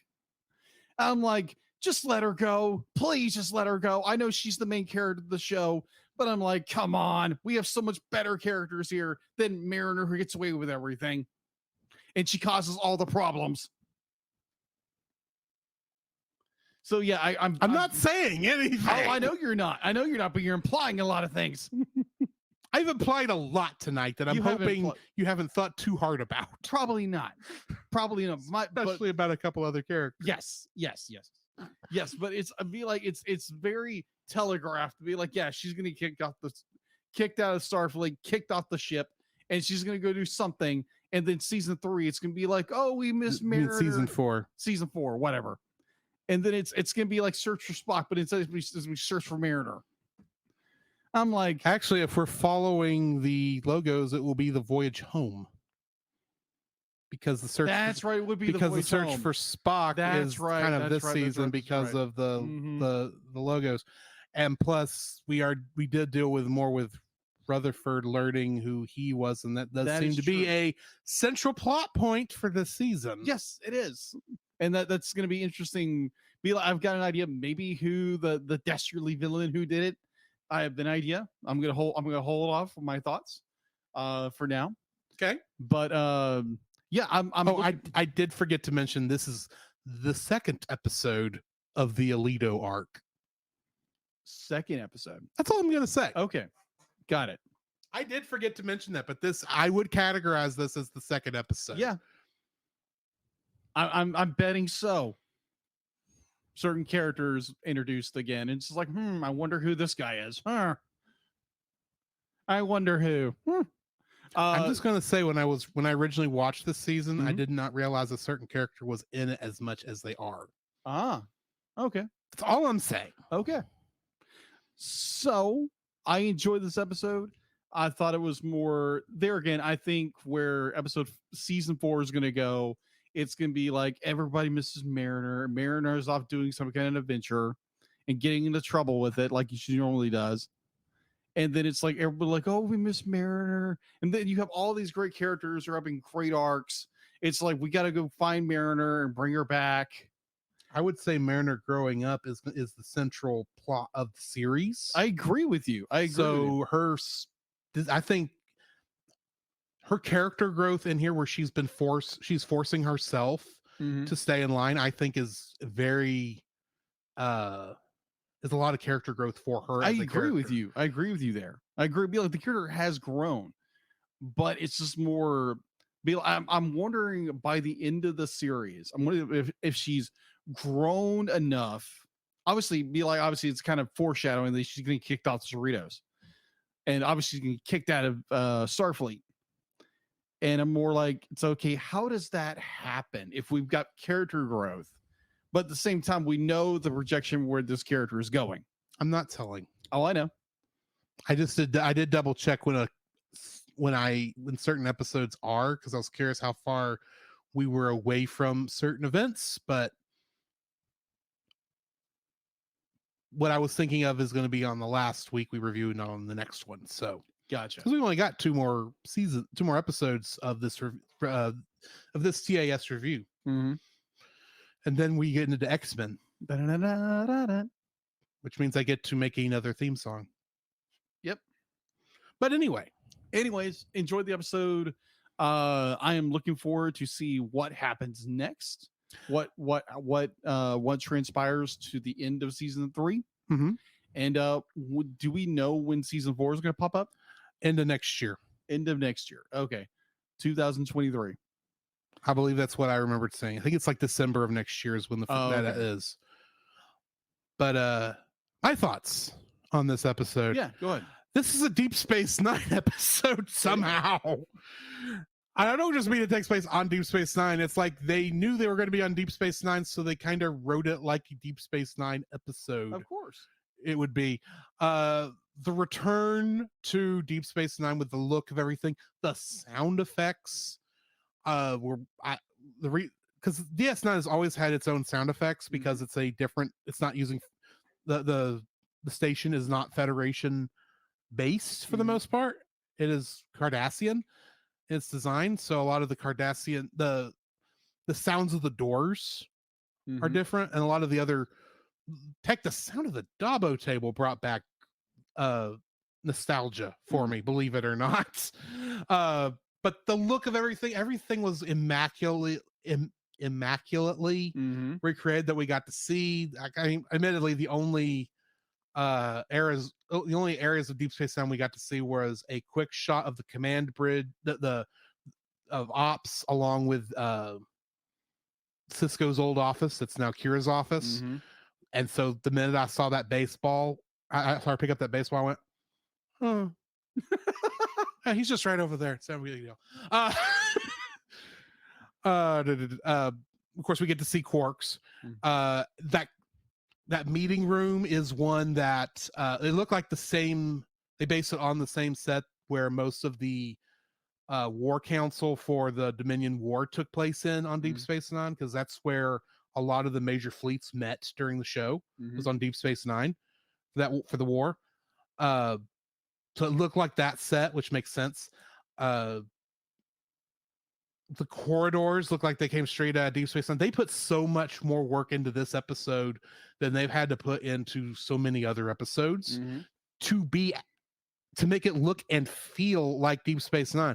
The only thing they did weird is they had an establishing shot of a sign for Quarks that was not in the show. That shot of the Quark sign there above the bar, that was never shown in the show. And I doubt that that sign was even there in the show. I'm sure that was built in after Quark had a few franchises under his belt. Though I would say it's not needed, if we're being honest, because it's the original Quarks. But so much of I think the fact that Quark, I could tell by listening that Armin Shimmerman was wearing the prosthetic, because he does sound different with the Ferengi teeth in than when you hear him in other things, even though he's essentially using his regular voice. I was like, he sounded just like he did on Deep Space Nine. Kira's gotten a little older. She's gotten a little bit of a rasp in her voice since the end of the Dominion War, but it still felt she still seemed like a good character. There's a lot of little things that add up to making this episode great in terms of what they were doing on Deep Space Nine. This was a great throwback to that season, and the Tendi storyline is just made it all the much better. Because I love seeing Tendi getting to be the pirate queen. I'm assuming she actually is. Agreed. I'm assuming she's actually the queen of an entire empire, and she's run away to join Starfleet because she doesn't actually want to run it, or is at least the princess. And maybe at the end of everything, she's going to have to quit Starfleet to take her spot. Amongst the queen and become queen of the Orion Pirates or something. And she's gonna have to, because that's the thing. She's still, she doesn't really accept that part of herself. That's why she ran away to Starfleet in the first place, I think. So that whole part where where she causes the ship to stop right at the mouth of the wormhole, and the tractor beam was a Cardassian tractor beam. That's a weird thing, I know, to gush about, but it was an orange tractor beam. Every other tractor beam we've seen on this show has been blue, but this was the orange one. It's like, yes, thank you. You're following what it's supposed to look like. You've done your homework. Because I've seen so many shows that are part of these things where they try to do flashbacks, older stuff. They just don't put the care in. Star Trek has sometimes not put the care in, especially when they're trying to reimagine what used to be, because who wants to see the 60s television set? That's like we did in all the other episodes of Star Trek where they reshowed the 60s television set in the 90s. But anyway, they just were, it really, despite the fact it was animated, it felt like a Deep Space Nine episode. It felt like they were out on Deep Space Nine. From the second they come out of warp and you see the station, I was like, I'm home. I'm where I was for 7 years between 1993 and 1999 every Wednesday night. Or really Thursday, because we had to record it because I was at church and we'd watch it the next day when we were eating dinner. But beside the point, and there was very few of those episodes I missed, and the few I did were stuff that I didn't need to be seeing at that age. I'll say it that way. But this put so much care into this, and I love all the little cutbacks. This was just the most fun episode for me, and it helps that it's actually a great episode in general, because you didn't know half the stuff I've talked about Exactly. with Deep Space Nine, and you enjoyed this episode. So I like how it's a good episode. It fits well and with the attention to detail, and you don't have to know Deep Space Nine to get the episode. So yeah, I really did enjoy this episode. I am kind of hoping we'll get to see more like classic hero ships going forward. The Enterprise E is out there somewhere at this point, because I don't think Picard has stepped down from command of the ship yet. But I could be wrong on that, because I don't remember exactly when he would leave, when he accepted the Admiralty to go start heading up the Save the Romulans plan to get them off before it exploded for Star Trek 2009 to happen. But this was just a great, fun little episode, and I love how Quark got hoisted by his own petard yet again. Yeah, I enjoyed that part. There again, not knowing a whole lot about Deep Space Nine as a show, I thought it was funny that be like this. What was the alien species that kidnapped Quark? The Kariman, I think. Yeah, Kariman. Be like I don't kidnap remember him. Yeah, Be like, we have oh my gosh, they kidnapped Quark, and then we get this whole chase scene, and then they break it down. It's like, oh, Quark actually stole technology from this alien species to make his and I replicator. suspect it was before the Dominion War when he stole it. This Quark's 2000 replicator thing, though, never showed up on the show. So where he got it, I have no idea. Yeah. I'm sure he did get this technology from somewhere, and probably it's something Rom cooked up, his brother. Yeah. Who would not show up in the show because currently he's Grand Nagus of the Ferengi Alliance, the head honcho, who the Ferengi who did not have the lobes for business by his own admission. Which is probably why it's probably why that Ferengi staff was in the last episode that the archaeologist stole, because he lost it, because Rom would lose that. Sorry, that's a weird thing I just went off on, but I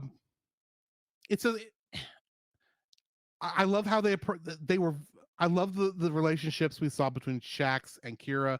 That was great. And I loved how Quark really did seem like his old self and falling into the same troubles he had in the show. Because he's not an idiot in the show. He's just an opportunist.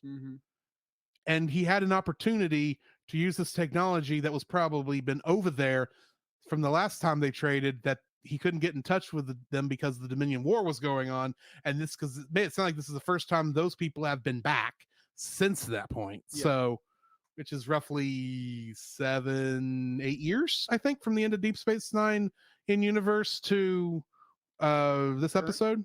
I think 7-8 years. So yeah, anyway, gotcha. So yeah, that brings us, I think, to the end of this episode. I think so. Next week, the TAS episode, the Lower Decks episodes we'll be reviewing is A Mathematically Perfect Redemption, featuring the return of Peanut Hamper. Peanut Hamper. She was last seen in her only other episode actually was No Small Parts. Okay. She was the little android that Tendi was supposed to show around, who bailed on them at the last minute. Oh, yeah. You'll remember, because they'll show that last scene at the beginning of this next episode. Got it. In fact, this next episode does not have the standard Star Trek Lower Decks opening. But the other episode we'll be reviewing next week is Crisis Point 2, Paradoxus. A sequel to Crisis Point, The Rise of Veritas, from the first season. Oh, the episode where they made fun of all the Star Trek movies. Yeah. Oh my gosh. Oh my gosh. Now they have to make a sequel, and the sequels are never as good. True. Except generally the even numbered movies in Star Trek are better than the odd numbered ones till you get to the Abrams verse, and then it's backwards. Beside the point. Join us next week for that, plus our look at the small one. And in the meantime, though, this has been Drew. This is Jacob. And we'll catch you in the next frame.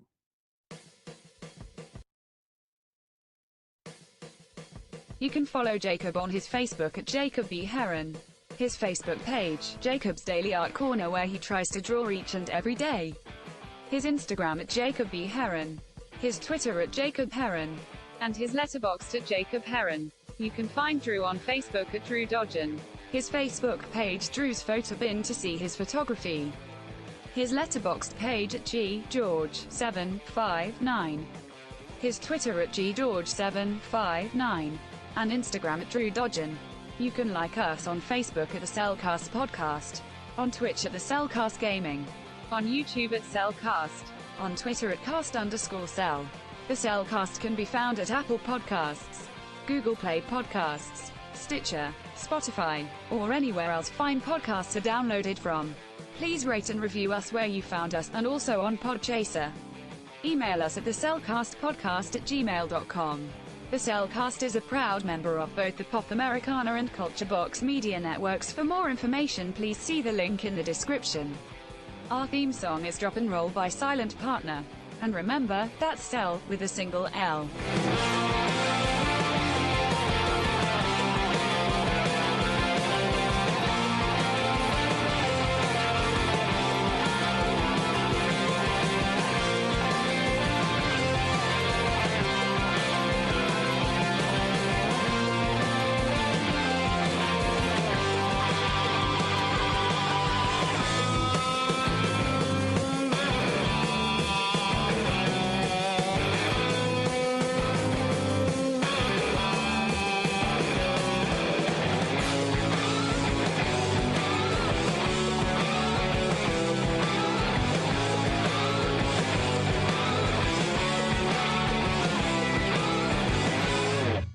Okay, we just got be like D-Face 9. We're almost 15 minutes. It's been 3 hours, man.